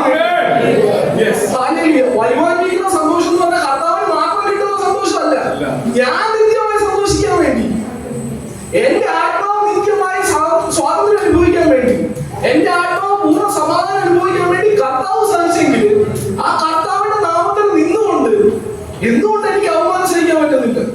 എന്തുകൊണ്ട് മനുഷ്യന് പറയുന്ന അഭിപ്രായത്തിൽ ഞാൻ കർത്താവിനെ മാറ്റി നിർത്തുന്നു? എന്തുകൊണ്ട് മനുഷ്യന് പറയുന്ന അഭിപ്രായത്തിൽ ഞാൻ കർത്താവിനേക്കാളും കൂടുതൽ വില കൊടുക്കുന്നു? ഹല്ലേലൂയ. ദൈവം നമ്മളെ കുറിച്ച് ആഗ്രഹിക്കുന്നത് യേശു ക്രിസ്തുവിനെ നോക്കി നമ്മൾ പോകണമെങ്കിൽ പൂർണ്ണമായി യേശു ക്രിസ്തുവിനനുസരിച്ച് നിലപാടെടുത്തെങ്കിലേ പറ്റത്തുള്ളൂ. സാഹചര്യം വരുമ്പോഴത്തേക്ക് ഞാൻ യേശുവിനെ നോക്കിയാണ് പോകുന്നത്, പക്ഷെ എനിക്ക് യേശുവിന് അനുകൂലമായിട്ടുള്ള നിലപാടെടുക്കാൻ പറ്റത്തില്ല എന്ന് പറഞ്ഞാൽ നമ്മൾ യഥാർത്ഥമായിട്ട് യേശുവിനെ നോക്കിയല്ല പോകുന്നത്. അതിന്റെ അർത്ഥം യേശുവിനെ നോക്കി പോകാത്തവരെല്ലാം രക്ഷസ്ഥാനത്ത് എത്തത്തില്ല എന്നുള്ളത് തന്നെയാണ്. വിശ്വാസത്തിലുള്ള ആയാലും അത് പൂർത്തി വരുത്തുന്നവർക്ക് യേശു ആണെങ്കിൽ യേശുവിനെ നോക്കാതെയാണ് നമ്മൾ പോകുന്നെങ്കിൽ നമ്മുടെ വിശ്വാസം പൂർണ്ണമാകത്തില്ല, നമ്മൾ എവിടെയെങ്കിലും വെച്ച് തീർന്നു പോകത്തില്ല. വിശ്വാസത്തിന്റെ നായകൻ മാത്രമല്ല, പൂർത്തി വരുത്തുന്ന ഒരു ദൈവത്തെയാണ് നമ്മൾ സേവിക്കുന്നത്. അതുകൊണ്ട് ജീവിതത്തിൽ എന്ത് വന്നെന്ന് പറഞ്ഞാലും എന്റെ മുമ്പാകെ ദൈവം ഓട്ടം വെച്ചിട്ടുണ്ട്. ജീവിതത്തിൽ ആര് അഭിപ്രായം പറഞ്ഞെന്ന് പറഞ്ഞാലും ദൈവം എന്നെ ഫലമേൽപ്പിച്ചിരിക്കുന്ന ഒരു കാര്യം. ജീവിതത്തിൽ പിശാചിനെ കൊണ്ടുവന്നെന്ന് പറഞ്ഞാലും എന്റെ മുമ്പാകെ ദൈവം വെച്ചിരിക്കുന്ന കാര്യങ്ങളുണ്ട്. പിശാചിന്റെ പഴയ കാര്യത്തിൽ ഓർമ്മപ്പെടുത്തിക്കൊണ്ട് വന്നാൽ ദൈവത്തിന്റെ വചനം പറയുന്നു, രാവിലെ തോന്നും അവന്റെ ദൈവം പുതിയത്. ഇന്നത്തെ ദിവസം അവന്റെ മുമ്പിൽ ഓണം വെച്ചിരിക്കുന്നു. പിന്നെ പഴയതിനെ നോക്കി ഓണരുത്, ഇന്നത്തെ ദിവസം ദൈവത്തിന്റെ മുമ്പിൽ വെച്ചിരിക്കുന്നോ അതിനെ നോക്കി ഓണം. ദൈവം നമ്മളെ കുറിച്ച് ആഗ്രഹിക്കുന്ന ഏറ്റവും പ്രധാനമായിട്ടുള്ള കാര്യം നശിച്ചു പോകുന്നതെന്ന് ദൈവം ആഗ്രഹിക്കുന്നു. നമ്മുടെ കടഭാരം മാറുന്നതിനേക്കാളും, നമുക്ക് വീട് കിട്ടുന്നതിനേക്കാളും, നമ്മുടെ രോഗസൗഖ്യമാകുന്നതിനേക്കാളും എല്ലാം ഉപരി ദൈവം നമ്മളെ കുറിച്ച് ആഗ്രഹിക്കുന്നത് നമ്മൾ നിത്യജീവൻ പ്രാപിക്കണം. അതുകൊണ്ട് ദൈവം നമ്മളെ കുറിച്ച് ആഗ്രഹിക്കുന്നത് എന്തും ചെയ്യുവാൻ, ദൈവം നമ്മളെ കുറിച്ച് ആഗ്രഹിക്കുന്നത് എന്തിനു വേണ്ടിയും പ്രവർത്തിക്കുവാനുള്ള തീരുമാനമുണ്ടല്ലോ, അതിനേക്കാളും വലുതല്ല നമ്മുടെ ജീവിതത്തിൽ വരുന്ന കഷ്ടതയും ഈ പറഞ്ഞ സകല ഭാരവുമില്ലേ, അതിൽ എത്ര വലിയ ഭാരവും നമ്മൾ എടുത്തു, അതൊന്നും യേശു കർത്താവിന് വേണ്ടി ചെയ്യുന്ന കാര്യങ്ങളെക്കാളും വലുതല്ല. ഹല്ലേലൂയ. യേശു കർത്താവിലൂടെയുള്ള രക്ഷയെക്കാളും ഈ ലോകത്ത് വരെയായിട്ട് എന്തെങ്കിലും ഉണ്ടെങ്കിൽ ആർക്കെങ്കിലും പറയാവുന്നതാണ്.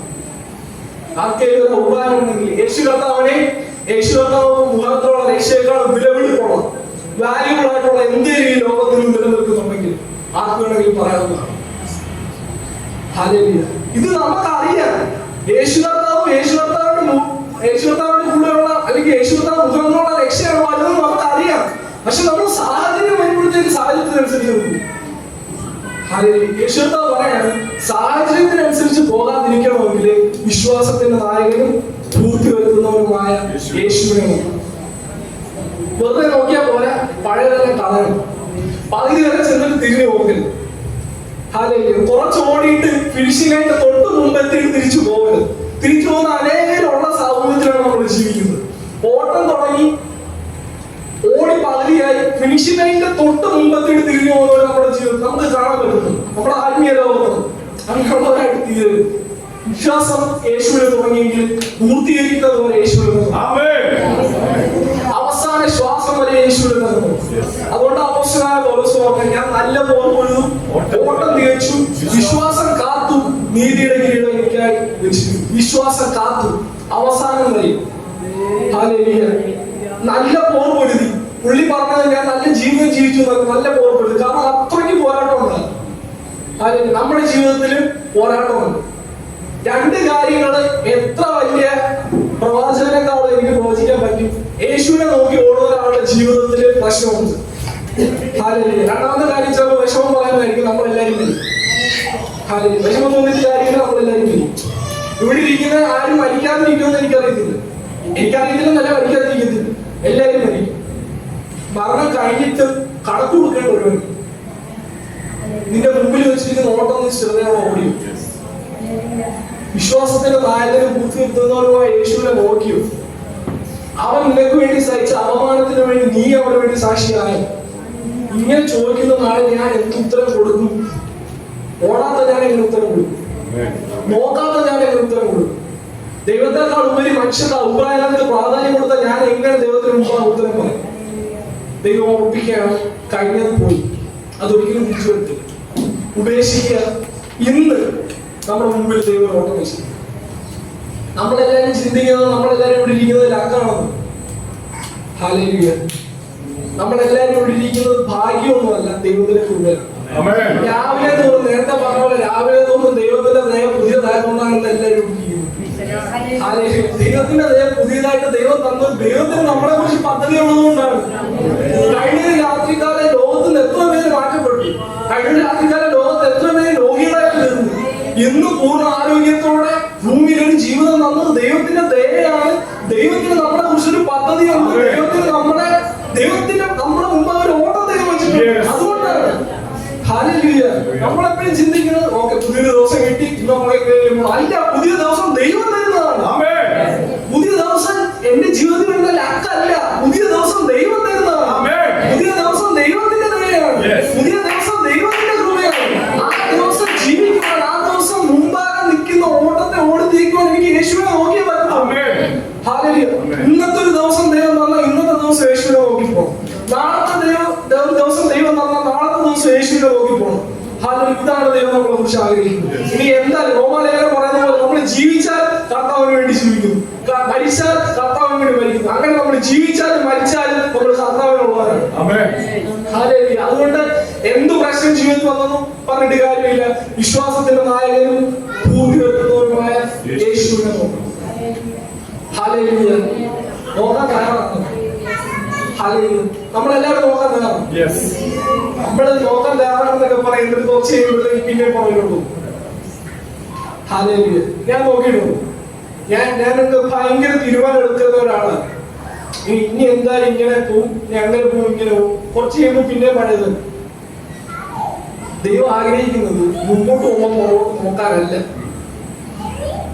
ഹല്ലേലൂയ. മുമ്പോട്ട് പോയിട്ട് വിട്ടാലും നമ്മൾ തിരിഞ്ഞ് നോക്കണ്ട.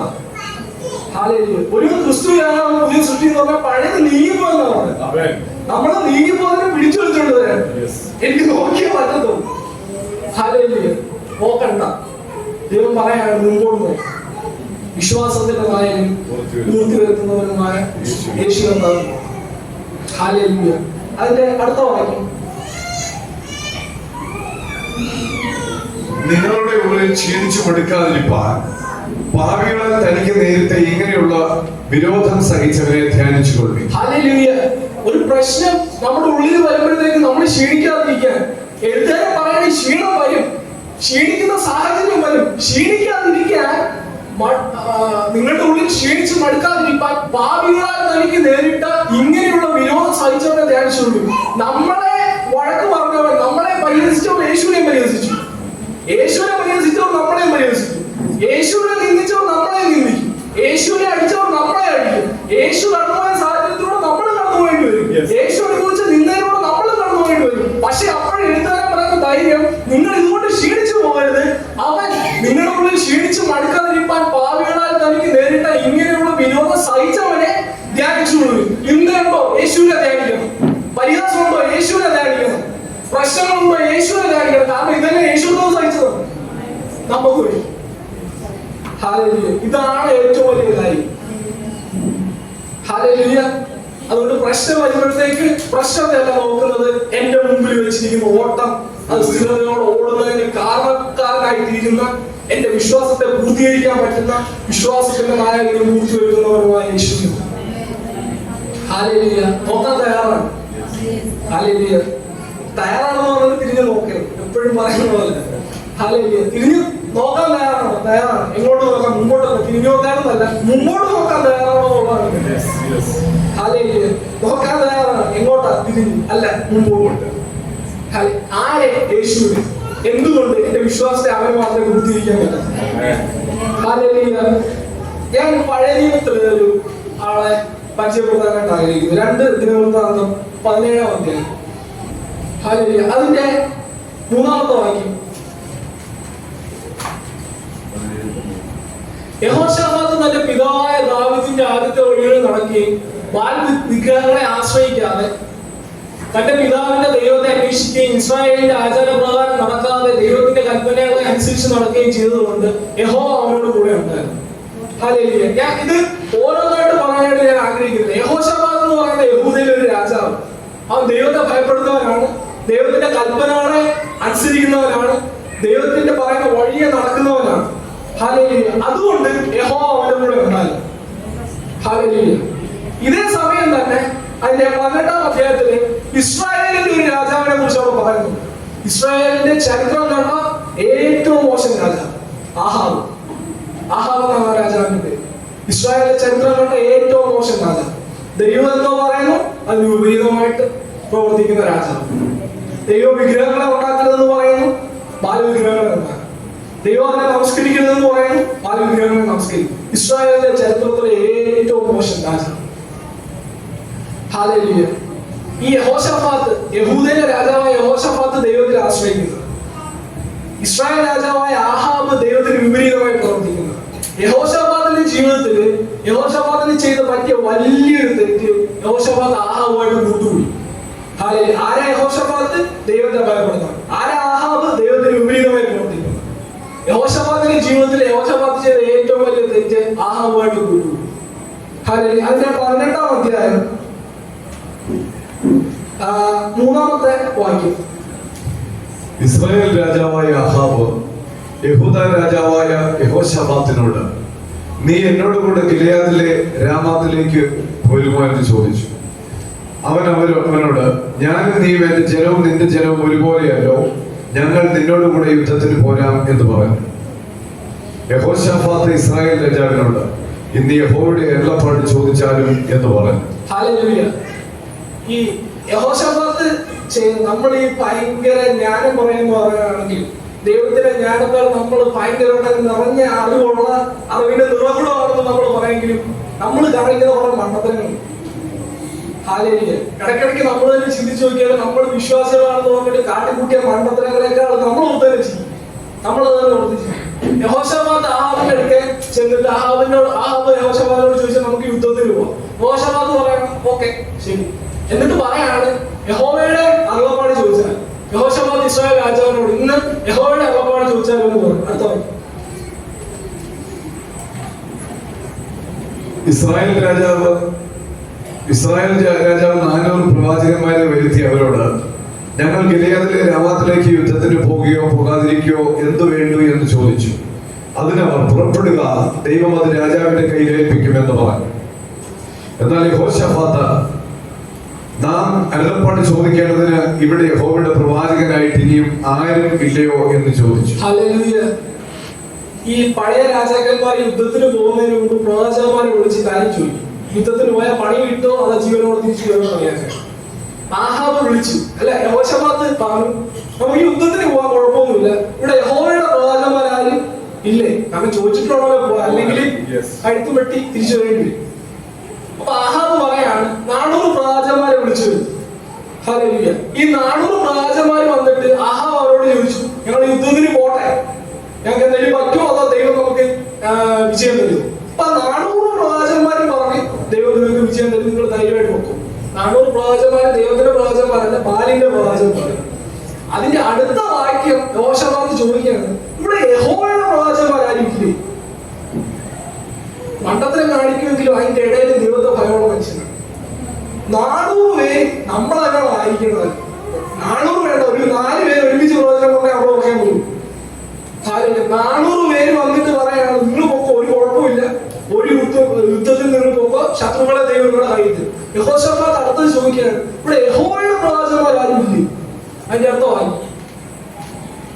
അതിന് ഇസ്രായേൽ രാജാവ് യഹോശഫാത്തിനോട്, നാം യഹോവയുടെ അരുളപ്പാട് ചോദിപ്പാൻ തക്കവണ്ണം ഇനി ഒരുത്തനുണ്ട്, എന്നാൽ അവൻ എന്നെ കുറിച്ച് ഒരിക്കലും ഗുണമല്ല, എല്ലായ്പ്പോഴും ദോഷം തന്നെ പ്രവചിക്കുന്നത് കൊണ്ട് എനിക്ക് അവനെ ഇഷ്ടമല്ല.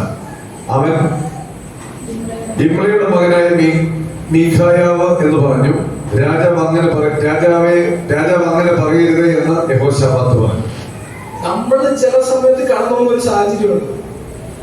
ആ 400 പ്രവാചകന്മാരെ കൊണ്ടുവന്നിട്ട് അവർ കോട്ടയത്തിൽ ചോദിച്ചപ്പോൾ അത് അനുകൂലമായിട്ട് വന്നു. യഹോശഫാത്ത് ചോദിച്ച്, ഇവിടെ യഹോവയുടെ പ്രവാചകന്മാരാരുമില്ലേ? അതിന് ഇസ്രായേൽ രാജാവായ ആഹാബ് പറയണം, ഒരുത്തനുണ്ട്, ഇന്ന് വരെ അവൻ എന്നെ കുറിച്ച് നല്ലത് പറഞ്ഞിട്ടില്ല. ഇന്ന് വരെ എന്നെ കുറിച്ച് ഒരു നന്മയും പറഞ്ഞിട്ടില്ല.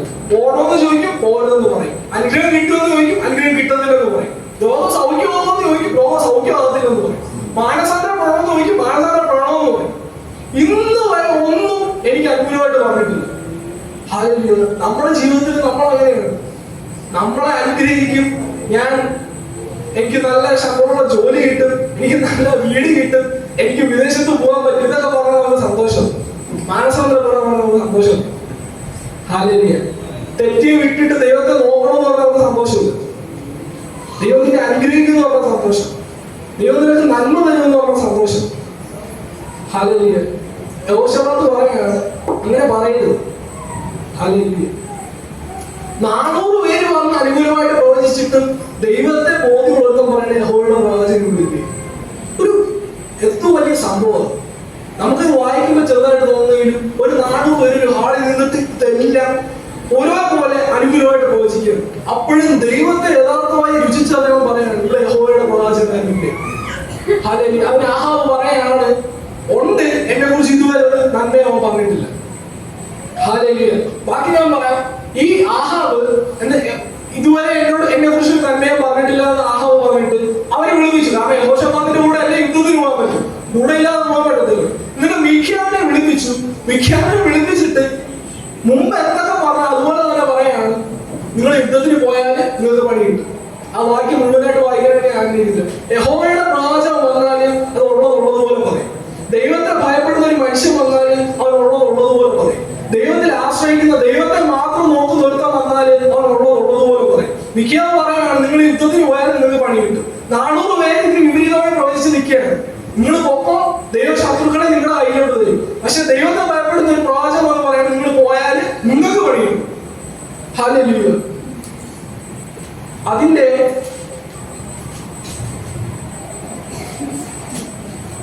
27ാമത്തെ വാക്യം, 18-27. അതിന് മിഖ്യാവ്, നീ സമാധാനത്തോടെ മടങ്ങി വരുന്നുണ്ടെങ്കിൽ യഹോവ ഞാൻ മുഖാന്തരം അരുളി ചെയ്തിട്ടില്ല എന്ന് പറഞ്ഞു. സകല ജാതികളുമായുള്ളവരെ കേട്ടുകൊള്ളൂ എന്ന് അവൻ പറഞ്ഞു. ഇന്ന് വരെ മിഖ്യാവ് ആഹാബിനെ കുറിച്ച് നല്ലത് പറഞ്ഞിട്ടില്ല. ഹല്ലേലൂയ. ഇതെല്ലാം പ്രശ്നം കഴിഞ്ഞിട്ട് ഏറ്റവും അവസാനം മിഖ്യാവ് പറയാണ്, നിങ്ങൾ യുദ്ധത്തിന് പോയിട്ട് ഈ 400 പേര് പ്രവചിച്ച പ്രകാരം തിരിച്ചു വരികയാണെങ്കിൽ ദൈവം എന്നിലൂടെ പറഞ്ഞിട്ടില്ല. അത് ദൈവമാണ് പറഞ്ഞെന്നുള്ളൊരു ബോധ്യമാണ്. യുദ്ധത്തിന് പോയാൽ നിങ്ങൾക്ക് പണി കിട്ടും, അത് ദൈവം പറഞ്ഞ മിഖ്യാവല്ല, മിഖ്യാവിലൂടെ ദൈവം പറഞ്ഞു. എന്നിട്ട് ആ ദൈവത്തിന്റെ പ്രവാചകൻ പറയാണ്, ഇനി നിങ്ങൾ ഈ ബാലിന്റെ പ്രവാചകന്മാര് പ്രവചിച്ച പോലെ നിങ്ങൾ വിജയിയായി തിരിച്ചു വരികയാണെങ്കിൽ യഹോവ എന്നിലൂടെ പറഞ്ഞിട്ടില്ല, എന്നിലൂടെ ഒന്നും അറി ചെയ്തിട്ടില്ല. ഹല്ലേലൂയ. ആ ഒരു ധൈര്യം അപാര ധൈര്യമാണ്. ഹല്ലേലൂയ.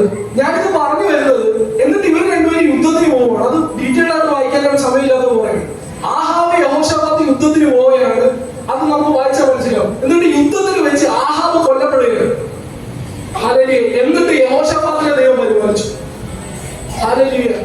ദൈവം നമ്മളെ ബോധ്യപ്പെടുത്തുന്നത് ഇന്ന് നമ്മൾ ഇരിക്കുന്നത് ദൈവത്തിന്റെ കൃപയാണെന്നാണ്. ഞാൻ ദൈവത്തിന് അനുകൂലമായിട്ട് തീരുമാനം എടുത്തുകൊണ്ടല്ല ഞാൻ ഇവിടെ ഇരിക്കുന്നത്. ദൈവത്തിന്റെ ദയയും ദൈവത്തിന്റെ കൃപയും എന്നെ പൊതിഞ്ഞു. ഞാൻ തെറ്റായ തീരുമാനം എടുത്തപ്പോഴും ദൈവത്തിന്റെ കൃപ എന്നെ പൊതിഞ്ഞു. ഞാൻ മോശമായ വഴി എടുത്തപ്പോഴും ദൈവത്തിന്റെ ദയ എന്നെ പൊതിഞ്ഞു. പിന്നെ ദൈവം ഇന്ന് പകൽക്കാലം നോക്കുകയാണ്. രാവിലെ തോറും അവന്റെ ദയ പുതിയതായതുകൊണ്ട് ഇന്ന് എന്റെ മുമ്പാകെ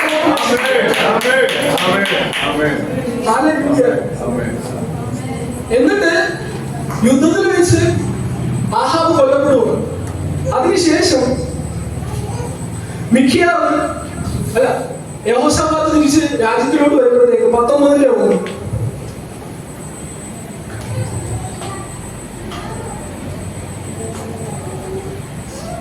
യഹൂദ രാജാവായ യഹോശാഫാത്ത് യെരൂശലേമിൽ തന്റെ അരമനയിലേക്ക് സമാധാനത്തോടെ മടങ്ങി വന്നപ്പോൾ ഹനാനയുടെ മകനായ യഹൂദർശകൻ അവനെ എതിരേറ്റ് ചെന്ന് യഹോശാഫാത്ത് രാജാവിനോട്, ദുഷ്ടന് സഹായം ചെയ്യുന്നത് വിഹിതമോ? യഹോവയെ വായിക്കുന്നവരോട് നീ സ്നേഹം കാണിക്കുമോ? അതുകൊണ്ട് യഹോവയുടെ കോപം നിന്റെ മേൽ വന്നിരിക്കുന്നു എന്ന് പറഞ്ഞു. ദൈവത്തെ ഭയപ്പെടുന്ന ഒരു മനുഷ്യൻ ഈ 17ാം വാക്യത്തിന്റെ ആദ്യമേ നമ്മൾ പറയാൻ വിട്ടൊരു കാര്യമുണ്ട്. യഹോശാഫാത്ത് യഹോവയിൽ ആശ്രയിക്കുന്നവനായതുകൊണ്ട് യഹോശാഫാത്തിന്റെ രാജ്യത്തോട് യുദ്ധം ചെയ്യാൻ ചുറ്റിനുള്ള ദേശത്തിൽ ഭയമായി. ഹല്ലേലൂയ. യഹോശാഫാത്ത് യഹോവയിൽ ആശ്രയിക്കുന്നതുകൊണ്ട്, സത്യദൈവത്തിൽ ആശ്രയിക്കുന്നതുകൊണ്ട് ചുറ്റിനുള്ള രാജ്യങ്ങൾക്ക് യഹോശാഫാത്തിന്റെ രാജ്യത്തോട് യുദ്ധം ചെയ്യാൻ ഭയങ്കര ഭയമായി. ഈ 19ാം അധ്യായം യുദ്ധം എല്ലാം കഴിഞ്ഞ് വന്നിട്ട് പ്രവാചകൻ ചോദിക്കുകയാണ്, ദുഷ്ടന് സഹായം ചെയ്യുന്നത് വിഹിതമോ? യഹോവയെ വായിക്കുന്നവരോട് നീ സ്നേഹം കാണിക്കുന്നു, അതുകൊണ്ട് യഹോവയുടെ കോപം, യഹോവയ്ക്കിൽ നിന്ന് കോപം നിന്റെ മേൽ വന്നിരിക്കുന്നു. അതിന്റെ അടുത്ത വാക്യമാണ് ഏറ്റവും പ്രധാനപ്പെട്ട വാക്യം. എങ്കിലും നീ അശേര പ്രതിഷ്ഠകളെ നീക്കിക്കളയുകയും ദൈവത്തെ അന്വേഷിക്കാൻ മനസ്സ് വയ്ക്കുകയും ചെയ്തതിനാൽ നന്മയും നിങ്ങൾ കണ്ടിരിക്കുന്നു എന്ന് പറയുന്നു. ഇത് നമ്മൾ സേവിക്കുന്ന ദൈവത്തിന്റെ മാത്രം പ്രത്യേകതയാണ്. തെറ്റിനെ വലുതായി കാണിച്ചിട്ട് നമ്മൾ ചെയ്തതിനെ മറന്നുകളയുന്ന ദൈവം അല്ല. വെളിപ്പാട് പുസ്തകത്തിൽ സഭകളോട് ദൂത് പറയുമ്പോഴത്തേക്ക് കർത്താവ് പറയുന്നു, ഇങ്ങനെ പ്രശ്നമുണ്ട് എങ്കിലും നിങ്ങൾ ഇങ്ങനെ ചെയ്യും. യഹോശാഫാത്തിനോട് പറയുന്നുണ്ട്, നീ ദൈവത്തിന് വിപരീതമായിട്ട് പ്രവർത്തിക്കുന്നവരോടുകൂടെ നീ പോയി, ദൈവത്തിന് വിപരീതമായിട്ട് പ്രവർത്തിക്കുന്നവരോടുകൂടെ നീ യുദ്ധത്തിന് പോയി, എങ്കിലും പോയതുകൊണ്ട് യഹോവയുടെ കോപം നിന്റെ മേൽ വന്നിരിക്കുന്നു. എങ്കിലും നീ അശേര പ്രതിഷ്ഠകളെ നീക്കിക്കളയുകയും ദൈവത്തെ അന്വേഷിക്കാൻ മനസ്സുവെക്കുകയും ചെയ്തതിനാൽ നന്മയെ നിങ്ങൾ കണ്ടിരിക്കുന്നു എന്ന് പറഞ്ഞു. എന്തുവാ ദൈവം നമ്മളെ ഓർമ്മിപ്പിക്കുന്നത്? ഇന്നിവിടെ വരാൻ നമ്മൾ കാണിക്കുന്നില്ലേ കാണിച്ച മനസ്സിൽ? ഇവിടെ വയ്യാതിരിക്കുന്നവരുണ്ട്, നേരത്തെ പറഞ്ഞതുപോലെ നവക്കെട്ടായിട്ടിരിക്കുന്നവരുണ്ട്, പല പ്രശ്നത്തിലിരിക്കുന്നവർ ഇന്ന് ഈ പാലക്കാട് ഇവിടെ ഇരിക്കുന്ന എല്ലാവരും, നമ്മളെല്ലാവരും ഒരിക്കൽ തെറ്റായ തീരുമാനം എടുത്തവരാണ്. ഒരിക്കലും ഇവിടെ ഇരിക്കുന്ന എല്ലാവർക്കും ദൈവത്തിന്റെ കൃപ ആവശ്യമാണ്. ദൈവം പറയാണ്, എങ്കിലും ദൈവത്തിന് നീ മുൻഗണന കൊടുത്തതുകൊണ്ട് ദൈവം നമ്മളെ കൂടെ. എങ്കിലും ദൈവത്തിന് മുൻഗണന കൊടുത്തതുകൊണ്ട്, നമ്മളോട് മുൻഗണന കൊടുത്തതുകൊണ്ട് ദൈവം നമ്മളെ കൂടെ. അതുകൊണ്ടാണ് ദൈവം നമ്മുടെ മുമ്പാകെ ഓർമ്മ വിശ്വസിക്കുന്നത്. തെറ്റായ തീരുമാനം യഹോശാഫാത്ത് എടുത്തു. ദൈവത്തെ നിന്ദിക്കുന്നവരുടെ കൂട്ടത്തിൽ പോയി. അപ്പോഴും ദൈവത്തെ മറന്നു കളഞ്ഞില്ല അവൻ. ഹല്ലേലൂയ. തെറ്റായ തീരുമാനം ഇവിടിരിക്കുന്നത് നമ്മളെല്ലാവരും എടുത്തു. ഹല്ലേലൂയ. നമ്മുടെ ജീവിതത്തിൽ ഭാരങ്ങൾ വന്നു, പാപങ്ങൾ വന്നു, പ്രയാസങ്ങൾ വന്നു. വന്നിട്ട് ഇവിടെ ഇരിക്കുന്നുണ്ടെങ്കിൽ ദൈവത്തിന് നമ്മളോടുള്ള കാര്യമാണ്. നമ്മുടെ കാര്യമല്ല, ദൈവത്തിന്റെ കാര്യമാണ്. ഹല്ലേലൂയ. ഭാരം ഉണ്ടായിട്ടും, പ്രയാസം ഉണ്ടായിട്ടും, ദുഃഖം ഉണ്ടായിട്ടും, പാപം ഉണ്ടായിട്ടും, തെറ്റായ തീരുമാനം ഉണ്ടായിട്ടും ഇന്ന് ഈ പാതകാലം ഇങ്ങനെ ഇരിക്കുന്നെങ്കിൽ നമുക്കത് വലിയ കാര്യമായിട്ട് തോന്നില്ല. പക്ഷെ ദൈവത്തിനത് വലിയ കാര്യമാണ്. അതുകൊണ്ട് ദൈവം പറയാണ്, എങ്കിലും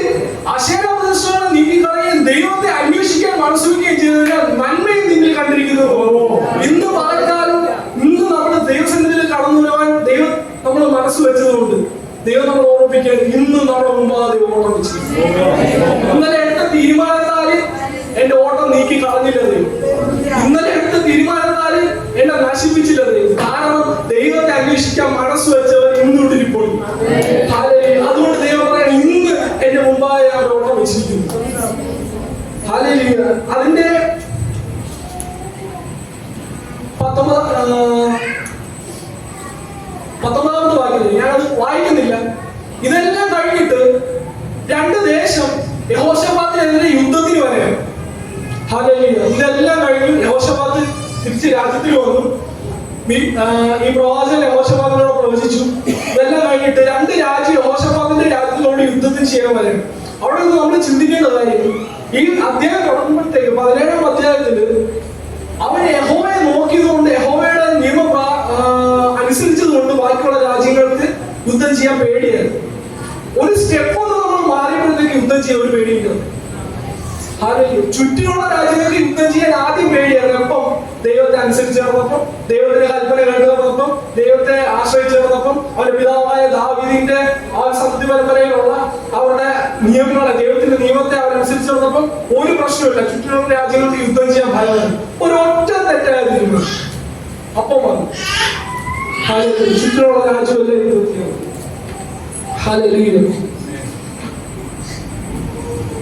അതിന്റെ 19-20ന്റെ 11ാമത്തെ വാക്യം.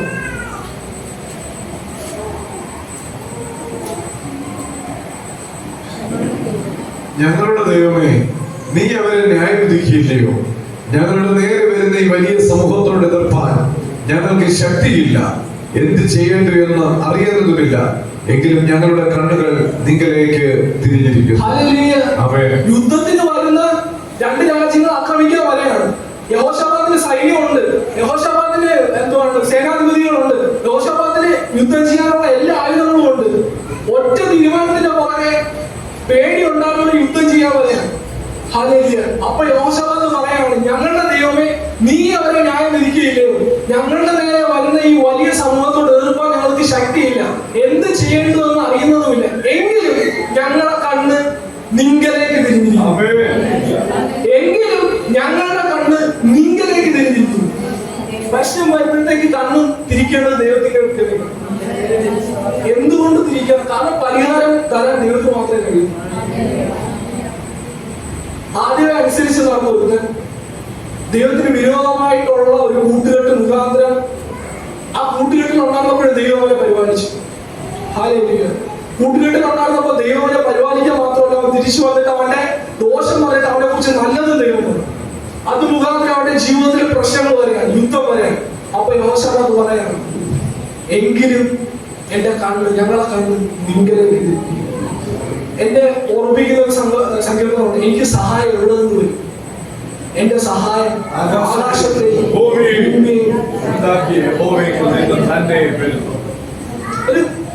ഒരു ഉന്മേഷില്ലെന്ന് പറയുന്നത്. മറ്റേ വേഗം ചേർന്നത് പോലെ എനിക്ക് ഒറ്റയ്ക്ക് പറ്റുമെന്നുള്ള രീതിയാണെങ്കിൽ പറ്റുന്നില്ല, ട്രൈ ചെയ്തു. എന്റെ സഹായം ആകാശത്തെയും ഭൂമിയെയും നിർമ്മിച്ച യഹോവയിൽ നിന്ന്. ഇത് യഹോശാഫാത്തിന് ബോധ്യം ഉണ്ടായിരുന്നു. സൈന്യം ഉണ്ടായിട്ടും കാര്യമില്ല, ആൾക്കാരുണ്ടായിട്ടും കാര്യമില്ല, സേനകളുണ്ടായിട്ടും കാര്യമില്ല, ആയുധങ്ങൾ ഉണ്ടായിട്ടും കാര്യമില്ല. ശരിയാണ്, എന്റെ ജീവിതത്തിൽ ഞാൻ തെറ്റായ തീരുമാനം എടുത്തിട്ടുണ്ട്. എങ്കിലും ഞാൻ ദൈവത്തിലേക്ക് പോകും. ദൈവത്തിന്റെ അവസരം അതുകൊണ്ടാണ് പറയുന്നത്, അവന്റെ മുഖത്ത് നോക്കിയോ പ്രകാശിതരായി. വിശാലിന്റെ മുഖത്ത് നോക്കിയോന്നല്ല, മനുഷ്യന്റെ മുഖത്ത് നോക്കിയോന്നല്ല, ദൈവത്തിന്റെ മുഖത്ത് നോക്കിയോ പ്രകാശിതരായി. നമ്മുടെ ഇരുട്ടിനെ പ്രകാശമായിട്ട് മാറ്റാൻ പറ്റുന്ന ഒരു ദൈവത്തെ നമ്മൾ ചെയ്തു. അതുകൊണ്ട് നമ്മുടെ മുമ്പാകെ ഓർമ്മ ചെയ്യും. ഇന്ന് എന്റെ കണ്ണ്, അതുകൊണ്ട് ഞങ്ങളുടെ കണ്ണ്, എങ്കിലും ഞങ്ങളുടെ കണ്ണ് നിങ്ങളിലേക്ക് തിരിഞ്ഞിരിക്കും. കാരണം ഇന്ന് എന്റെ മുമ്പിൽ വെച്ചിരിക്കുന്ന ഓട്ടം എനിക്ക് പൂർത്തീകരിക്കാൻ പറ്റുന്നത് ഇന്ന് ഞാൻ ദൈവത്തിലേക്ക് നോക്കുമ്പോഴാണ്. ഇന്ന് എന്റെ മുമ്പാകെ വെച്ചിരിക്കുന്ന ഓട്ടത്തിലെ സ്ഥിരതയോടെ മുമ്പോട്ട് പോകാൻ എനിക്ക് പറ്റുന്നത് ഇന്ന് ഞാൻ ദൈവത്തിൽ നോക്കുമ്പോഴാണ്. ഇതിന്റെ അവസാനം ഒരു വാക്യമുണ്ട്, ഞാനത് വായിക്കാനായിട്ടിരിക്കുന്നില്ല. അതുകൊണ്ട് യഹോവ അവരുടെ കൂടെ ഇരുന്നത് കൊണ്ട് യഹോശാഫാത്തും അവന്റെ രാജ്യവും സ്വസ്ഥമായി. ഒരു സംഭവ ബഹുലമായ 3 അധ്യായങ്ങളാണ്. ഹല്ലേലൂയ. ഇന്ന് എനിക്ക് ദൈവത്തിന്റെ സമയത്ത് നിന്ന് ദൈവത്തിന്റെ സാന്നിധ്യത്തിൽ നിന്ന് പറയാനുള്ളത്, നമ്മൾ ദൈവത്തിന്റെ മുഖത്തോട് നോക്കാൻ തയ്യാറാണെങ്കിൽ പ്രതിസന്ധിയുടെ നടുവിലും നമ്മൾ സ്വസ്ഥമായിരിക്കും, പ്രശ്നത്തിന്റെ നടുവിലും നമ്മൾ സ്വസ്ഥമായിരിക്കും, പ്രതികൂലത്തിന്റെ നടുവിലും നമ്മൾ സ്വസ്ഥമായിരിക്കും. ആരെന്ത് അഭിപ്രായം പറഞ്ഞാലും അതിന്റെ നടുവിലും നമ്മൾ സ്വസ്ഥത ഉള്ളവരായിരിക്കും. ഹല്ലേലൂയ. അതുകൊണ്ട് ദൈവം നമ്മളോട് ചോദിക്കുന്ന ഒരു കാര്യമാണ്, ഇന്ന് നമ്മുടെ മുമ്പാകെ വെച്ചിരിക്കുന്ന ഓട്ടം സകല ഭാരവും മുറിയെ പറ്റുന്ന പാപത്തെ വിട്ട് ഓടാൻ നമ്മൾ തയ്യാറാണ്. ഓടാൻ തയ്യാറാണെങ്കിൽ ഹല്ലേലൂയ, സ്ഥിരതയോടെ ഓടാൻ നമ്മളെ പ്രാപ്തരാക്കുന്ന ദൈവത്തിന്റെ ഒരു ശക്തി നമ്മുടെ മേൽ ദൈവത്തെ. ഹല്ലേലൂയ. സന്തോഷമുണ്ടോ? ഭാരം വിടണമെന്ന് പറയുമ്പോഴത്തേക്ക് സന്തോഷമുണ്ടോ? പാപം വിടണമെന്ന് പറയുമ്പോഴത്തേക്ക് സന്തോഷമുണ്ടോ? സന്തോഷം ഇല്ലെങ്കിലും വിട്ടേ പറ്റത്തുള്ളൂ, എങ്കിലും ഓടാൻ പറ്റത്തുള്ളൂ. ഹല്ലേലൂയ. നമ്മളെപ്പോഴും സന്തോഷിക്കേണ്ടത് ദൈവത്തിൽ മാത്രമാണ്. നമ്മളെപ്പോഴും ചിന്തിക്കേണ്ടത് എന്റെ മുമ്പാകെ വെച്ചിരിക്കുന്ന ഓട്ടം ഞാൻ എങ്ങനെ സ്ഥിരതയോടെ ഓടുമെന്നുള്ളതാണ്. നമ്മളെപ്പോഴും നോക്കേണ്ടത് യേശുവിൽ മാത്രമാണ്. ഹല്ലേലൂയ. ഇന്ന് ദൈവം നമ്മളോട് പറയാണ്, നമ്മുടെ മുമ്പാകെ ഓട്ടം വെച്ചിട്ടുണ്ട്. ഹല്ലേലൂയ. ഓടി തികയ്ക്കണമെങ്കിൽ യേശുവിനെ നോക്കാൻ ദൈവം പറയുന്നു. നോക്കാൻ നമ്മൾ തയ്യാറാണ്. നമ്മൾ ഇതിനു മുമ്പ് നമ്മുടെ വിശ്വാസ ജീവിതത്തിൽ വന്നതിന് ശേഷം എത്ര ഞായറാഴ്ചകൾ നമ്മൾ സമാരോഹം കൂടിയിട്ടുണ്ട്. ഹല്ലേലൂയ. നമ്മുടെ വിശ്വാസത്തിൽ വന്നതിന്റെ പാരമ്പര്യം പറഞ്ഞാൽ നമുക്ക് പല കാര്യങ്ങളും പറയാൻ പറ്റും. നമ്മുടെ ഈ അനുഭവ സാക്ഷിയൊക്കെ പറയാൻ പറ്റുന്നതൊക്കെ ജീവിതത്തിൽ ഇങ്ങനെ പ്രശ്നം ഉണ്ടായിരുന്നു, കർത്താവ് അതിൽ നിന്ന് വിടുവിച്ചു, കർത്താവ് ആരാണെന്നെ രുചിച്ചറിഞ്ഞു, എനിക്ക് രോഗം ഉണ്ടായിരുന്നു, കർത്താവ് സൗഖ്യമാക്കി, എനിക്ക് ഭവനമില്ലായിരുന്നു, കർത്താവ് എനിക്ക് തന്നു, കർത്താവ് തന്നെയാണ് തന്നത്. പക്ഷെ സാക്ഷ്യം പറഞ്ഞിട്ട് ഞാൻ സാക്ഷ്യം പറഞ്ഞ വഴിയിലേക്ക് പോകാനല്ല, സാക്ഷ്യം പറഞ്ഞ് ഇതിനകത്താക്കിയത് ഒരു ഓട്ടം ഉള്ളതുകൊണ്ട്. ഹല്ലേലൂയ. സാക്ഷ്യം പറയാൻ പറ്റും, എല്ലാവർക്കും പറയാൻ പറ്റും. ഓട്ടം ഓടാനായിട്ട് നോക്കുന്നവർക്കേ പറ്റും. ഹല്ലേലൂയ. മെസ്സേജ് പറയാനായിട്ട് എല്ലാവർക്കും പറയാൻ പറ്റും. ഓട്ടം ഓടാൻ പറ്റുന്നത് നോക്കുന്നവർക്കേ പറ്റും. ഓടുക സ്ഥിരതയോടെ ഓടാൻ പറ്റുന്നത് യേശുവിനെ നോക്കുന്നവർക്ക് മാത്രമേ. ഹല്ലേലൂയ. അതുകൊണ്ട് ദൈവം നമ്മളോട് പറയാണ്, ഇന്ന് നമ്മുടെ മുമ്പാകെ ദൈവം ഓട്ടം വെച്ചു. ഇന്ന് നമ്മൾ ഇവിടെ ഇരിക്കുന്നത് ദൈവത്തിന്റെ രാവിലെ തോറും പുതിയതാകുന്ന കൃപയാലും ദയാലുമാണ്. അതുകൊണ്ട് പിന്നിലുള്ളതിനെ വലിക്കരുത്, അവിടെ ഇരിക്കട്ടെ, അല്ലെങ്കിൽ അതിനെ ഇല്ലായ്മ ചെയ്ത് കളാം. ക്രിസ്തുവിനായ പുതിയ സൃഷ്ടി പഴയത് കഴിയുമെന്ന് പറഞ്ഞാൽ അതിനെ ഓർക്കാത്ത രീതിയിലാണ് മറിച്ച് കളാം. നമ്മളെ ഓർമ്മിക്കുന്ന രീതിയിൽ പിശാച് കൊണ്ടുവരും. അതിനെല്ലാം അറിയാവുന്നത് പിശാചിനോട് പറയണം, അതല്ല എന്റെ മുമ്പിൽ ഒരു ഓട്ടം ദൈവം വെച്ചിട്ടുണ്ട്, അത് നോക്കി ഓടിയാൽ എനിക്ക് ഓടാൻ പറ്റത്തില്ല, എനിക്ക് നിത്യജീവൻ പ്രാപിക്കാൻ പറ്റത്തില്ല. എന്റെ വിശ്വാസത്തിന്റെ നായകനും പൂർത്തി വരുത്തുന്നവനുമായ യേശു കർത്താവിനെ നോക്കിയാലേ എന്റെ വിശ്വാസം എനിക്ക് പൂർണ്ണമായി പൂർത്തീകരിക്കാൻ പറ്റും. ഹല്ലേലൂയ. നോക്കാൻ തയ്യാറാണോ കർത്താവിനെ? ഹല്ലേലൂയ. സന്തോഷത്തോടെയാണോ പറയുന്നത്? ധൈര്യത്തോടെയാണോ പറയുന്നത്? ഹല്ലേലൂയ. നമ്മളെ ധൈര്യം, നമ്മളെ സന്തോഷവും പ്രശ്നങ്ങൾ വരുമ്പോഴത്തേക്ക് ചോർന്നു പോകും. ഹല്ലേലൂയ. രോഗം വരുമ്പോഴത്തേക്ക് ചോർന്നു പോകും. ആരെങ്കിലും പരിഹസിക്കുമ്പോഴത്തേക്ക് ചോർന്നു പോകും. ആരും പരിഹസിച്ചാലും ഇല്ലെങ്കിലും എന്നെ ദൈവം വിളിച്ചിരിക്കുന്നത് വിശ്വാസത്തിന്റെ നായകനും പൂർത്തിവരുത്തുന്നതുമായ ദൈവത്തെ നോക്കാനും യേശു കർത്താവിനെ നോക്കാനും. ഹല്ലേലൂയ. അതുകൊണ്ട് കർത്താവ് എനിക്ക് തുണ, ഞാൻ ആരെ? അത് നോക്കുന്നവരെ പറയാൻ പറ്റത്തുള്ളൂ, അല്ലേ? നോക്കുന്നവരെ പറയാൻ പറ്റത്തുള്ളൂ. കർത്താവ് എനിക്ക് തുണ, ഞാൻ ആരെ പേടിക്കും? ഹല്ലേലൂയ. തോന്നിയ രീതി പറഞ്ഞിട്ട് കർത്താവ് എനിക്ക് തുണ, ഞാൻ ആരെ പേടിക്കുന്നു? ആരെങ്കിലും വന്നിട്ട് അടിയിച്ചിട്ടു. ഹല്ലേലൂയ. ഈ ഏറ്റവും കൂടുതൽ അടിക്കാൻ എളുപ്പം ബന്ധുക്കോസുകാരെ. ഹല്ലേലൂയ. നമ്മൾ തിരിച്ചടിക്കത്തില്ല. ഒരു സ്ഥലത്ത് ഈ വയ്യാത്ത കുഞ്ഞുങ്ങൾക്ക് വേണ്ടി പാടുന്ന ട്രൂപ്പുണ്ട്. അവർ ഈ മുസ്ലിം പള്ളിയുടെ അടുത്തെത്തുമ്പോൾ മുസ്ലിങ്ങളുടെ പാട്ട് പാടും, ക്രിസ്ത്യൻ പള്ളിയുടെ അടുത്തെത്തുമ്പോൾ ക്രിസ്ത്യാനികളുടെ പാട്ട് പാടും, അമ്പലത്തിന്റെ അടുത്തെത്തുമ്പോൾ ഹിന്ദുക്കളുടെ പാട്ട് പാടും. ഇതൊരു ബസ് സ്റ്റാൻഡിൽ നിന്നിട്ട് ഒരു ക്രിസ്ത്യൻ പാട്ട് പാടി നടന്ന സംഭവം. അവിടെ RSSകാർ ചെന്ന് ഇവരെ എടുത്തിട്ടാണ് അടിച്ച്. ഇവരെ എന്ത് ചെയ്ത് ഉള്ളത് കൊണ്ട് തിരിച്ചടിച്ചെന്ന് പറഞ്ഞാൽ അടിച്ചതിന്റെ 7 ഇറക്കി തിരിച്ചടിച്ചൊരു പരുവാക്കി രണ്ടുപേരും പോലീസ് സ്റ്റേഷനിൽ ചെന്നപ്പോ പോലീസുകാർ ചോദിച്ചു, എങ്ങനെയാ ഈ അടിച്ചത്, എന്തിനാ അവരെ അടിച്ചത്? അപ്പൊ അവര് പറഞ്ഞു, പാട്ടുപാടിയവര് പറഞ്ഞു, ഞങ്ങളല്ല, ഇവരാ ഞങ്ങളന്ന് ആദ്യം അടിച്ചത്. എന്നിട്ട് അവരോട് പോലീസുകാർ ചോദിച്ചു, എന്തിനാ അവരെ അടിച്ചത്? അത് ഞങ്ങൾ ബന്ധുക്കോസാരം കാലാണെന്ന് വിചാരിച്ച് അവരെ അടിച്ചത്. തിരിച്ചിട്ടു പോലീസ്. ഹല്ലേലൂയ. നടന്ന സംഭവം. ബന്ധുക്കോസുകാരാണെന്ന് കേട്ടാൽ അടിക്കാൻ നിൽക്കുന്നവരുണ്ട്. അവരുടെ മുമ്പായ ആണ് നമ്മൾ ജീവിക്കുന്നത്. ഹല്ലേലൂയ. അതുകൊണ്ട് അടി വരുമ്പോഴത്തേക്ക് ഓടാനല്ല, അടി വന്നാലും അടി കിട്ടിയില്ലേ. നോക്കേണ്ടത് യേശുവിനെ. സ്റ്റെഫാനോസ് കല്ലെറിഞ്ഞ് വന്നപ്പോ ഓടിയില്ല, നോക്കിയപ്പോ കണ്ട്. എന്തോ കണ്ടത്? എന്തോ വന്നപ്പോഴാണ് സ്റ്റെഫാനോസ് നോക്കിയത്. കല്ലേറില്ലാത്ത സ്റ്റെഫാനോസ് നോക്കുവാണ്. നോക്കാനായിട്ട് ഒരു ഇടം വരത്തില്ലായിരുന്നു. കല്ലേറി വന്നപ്പോഴത്തേക്ക് ചാവാതെ നോക്കി കണ്ട്. പക്ഷെ അതുവരെ അത് കണ്ടപ്പോൾ സ്റ്റെഫാനോസ് പറഞ്ഞൊരു കാര്യം, ഇതിന്റെ പാപം ആവുന്നത് വെക്കരുത്. ഹല്ലേലൂയ. കാരണം എനിക്ക് കിട്ടേണ്ടതെല്ലാം എന്റെ ദൈവത്തിലാണ്. മനുഷ്യനോട് എനിക്ക് പ്രതികാരം ചെയ്തിട്ട് എനിക്ക് ഒന്നും കിട്ടാനില്ല. മനുഷ്യനോട് എനിക്ക് എന്നോട് എത്ര വലിയ തെറ്റ് ചെയ്തവരാണെങ്കിൽ അവരോടൊരു പ്രതികാരം കിട്ടി അവര് ദുഃഖിക്കുന്ന കണ്ട് സന്തോഷിച്ചിട്ട് എനിക്ക് ഒന്നും കിട്ടാനില്ല. ഞാൻ സന്തോഷിക്കേണ്ടത് കർത്താവിലാണ്. ഞാൻ സന്തോഷിക്കേണ്ടത് കർത്താവ് എന്റെ മുമ്പിൽ വെച്ചിരിക്കുന്ന ഓട്ടം സ്ഥിരതയോടെ ഓടുമ്പോഴാണ്. ഹല്ലേലൂയ. അതുകൊണ്ട് അടി വരും, പരിഹാസം വരും, നിന്ന വരും, എല്ലാ രീതിയിലുള്ള പ്രശ്നങ്ങളും വരും, മരണവും വരും. ഹല്ലേലൂയ. അത് പറഞ്ഞപ്പോൾ സന്തോഷമില്ല, എനിക്ക് മനസ്സിലായി. മരണവും വരും. പക്ഷെ നമ്മുടെ മുമ്പായ ദൈവം വെച്ചിരിക്കുന്ന ഓട്ടം ഓടുന്നുണ്ടോ ഇല്ലെന്നുള്ളത് മാത്രമാണ് നമ്മുടെ ജീവിതത്തിൽ ഭാരതമായിട്ടുള്ള കാര്യം. ഹല്ലേലൂയ. സന്തോഷമുണ്ടോ? ധൈര്യപ്പെട്ടെന്ന് ഞാൻ വിശ്വസിക്കുന്നു. വിശ്വസിക്കാനേ പറ്റി വേറെ നിവൃത്തി. ഹല്ലേലൂയ. ധൈര്യപ്പെട്ടെന്ന് ഞാൻ വിശ്വസിക്കുന്നു. ഹല്ലേലൂയ. ഉറപ്പുള്ളവരായിട്ട് നിന്നത് ഞാൻ വിശ്വസിക്കുന്നു. ഹല്ലേലൂയ. നമുക്കൊന്ന് എഴുന്നേറ്റ് നിൽക്കാൻ ഒരു നിമിഷം മാറും. കർത്താവേ, നന്ദിയോടെ സ്തോത്രം ചെയ്യും. സകല ഭാരവും മുഴുവൻ വരുന്ന പാവവും വിടാൻ കർത്താവേ ഞാൻ തീരുമാനമെടുത്തു. എന്റെ മുമ്പോട്ട് പോകുവാൻ, എന്റെ ഓട്ടം സ്ഥിരതയോടെ ഓടുവാൻ, ക്രിസ്തുവിൽ തന്നെ പൂർത്തിയായി അത് ഫിനിഷ് ചെയ്യുവാൻ.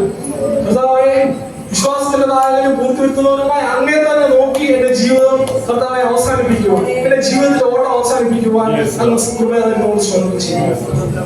കർത്താവെ, ഞങ്ങളെ പരിപാലിക്കണം. ഞങ്ങളുടെ ചെറിയ വീടുകൾ മറയ്ക്കുന്നതോട് സ്തോത്രം. എന്ത് പ്രശ്നം വന്നാലും അങ്ങേക്ക് അനുകൂലമായിട്ടുള്ള തീരുമാനം എടുക്കുവാൻ ഞങ്ങളെ പ്രാർത്ഥന സകലം ഞങ്ങളുടെ മുമ്പാകെ ഞാൻ പ്രാർത്ഥനയായിട്ട് നന്ദി പറയുന്നു. യേശുവിന്റെ നാമത്തിൽ തന്നെ വിശ്വാസത്തിൻ നായകൻ പൂർത്തി വരുത്തുന്നു. കൂടെയുള്ളപ്പോൾ ഇനി എന്തു ഭയം? വിശ്വാസത്തിൻ നായകൻ പൂർത്തി വരുത്തുന്നു. കൂടെയുള്ളപ്പോൾ ഇനി എന്തു ഭയം?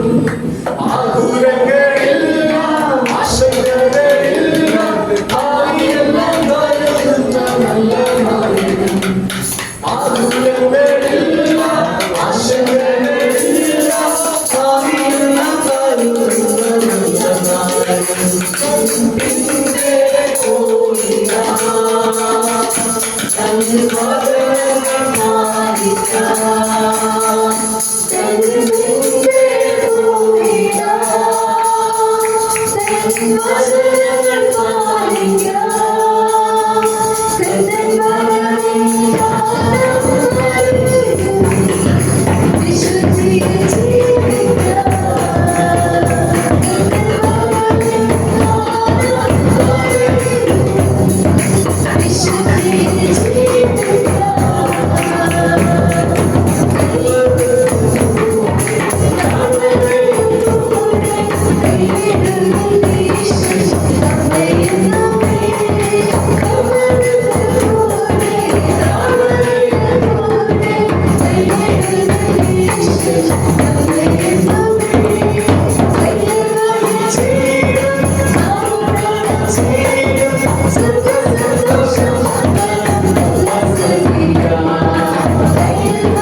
ജീർണിച്ച ഹല്ലേലൂയ അല്ല, നല്ല ശക്തമായിട്ടൊരെണ്ണം പറഞ്ഞാട്ടെ.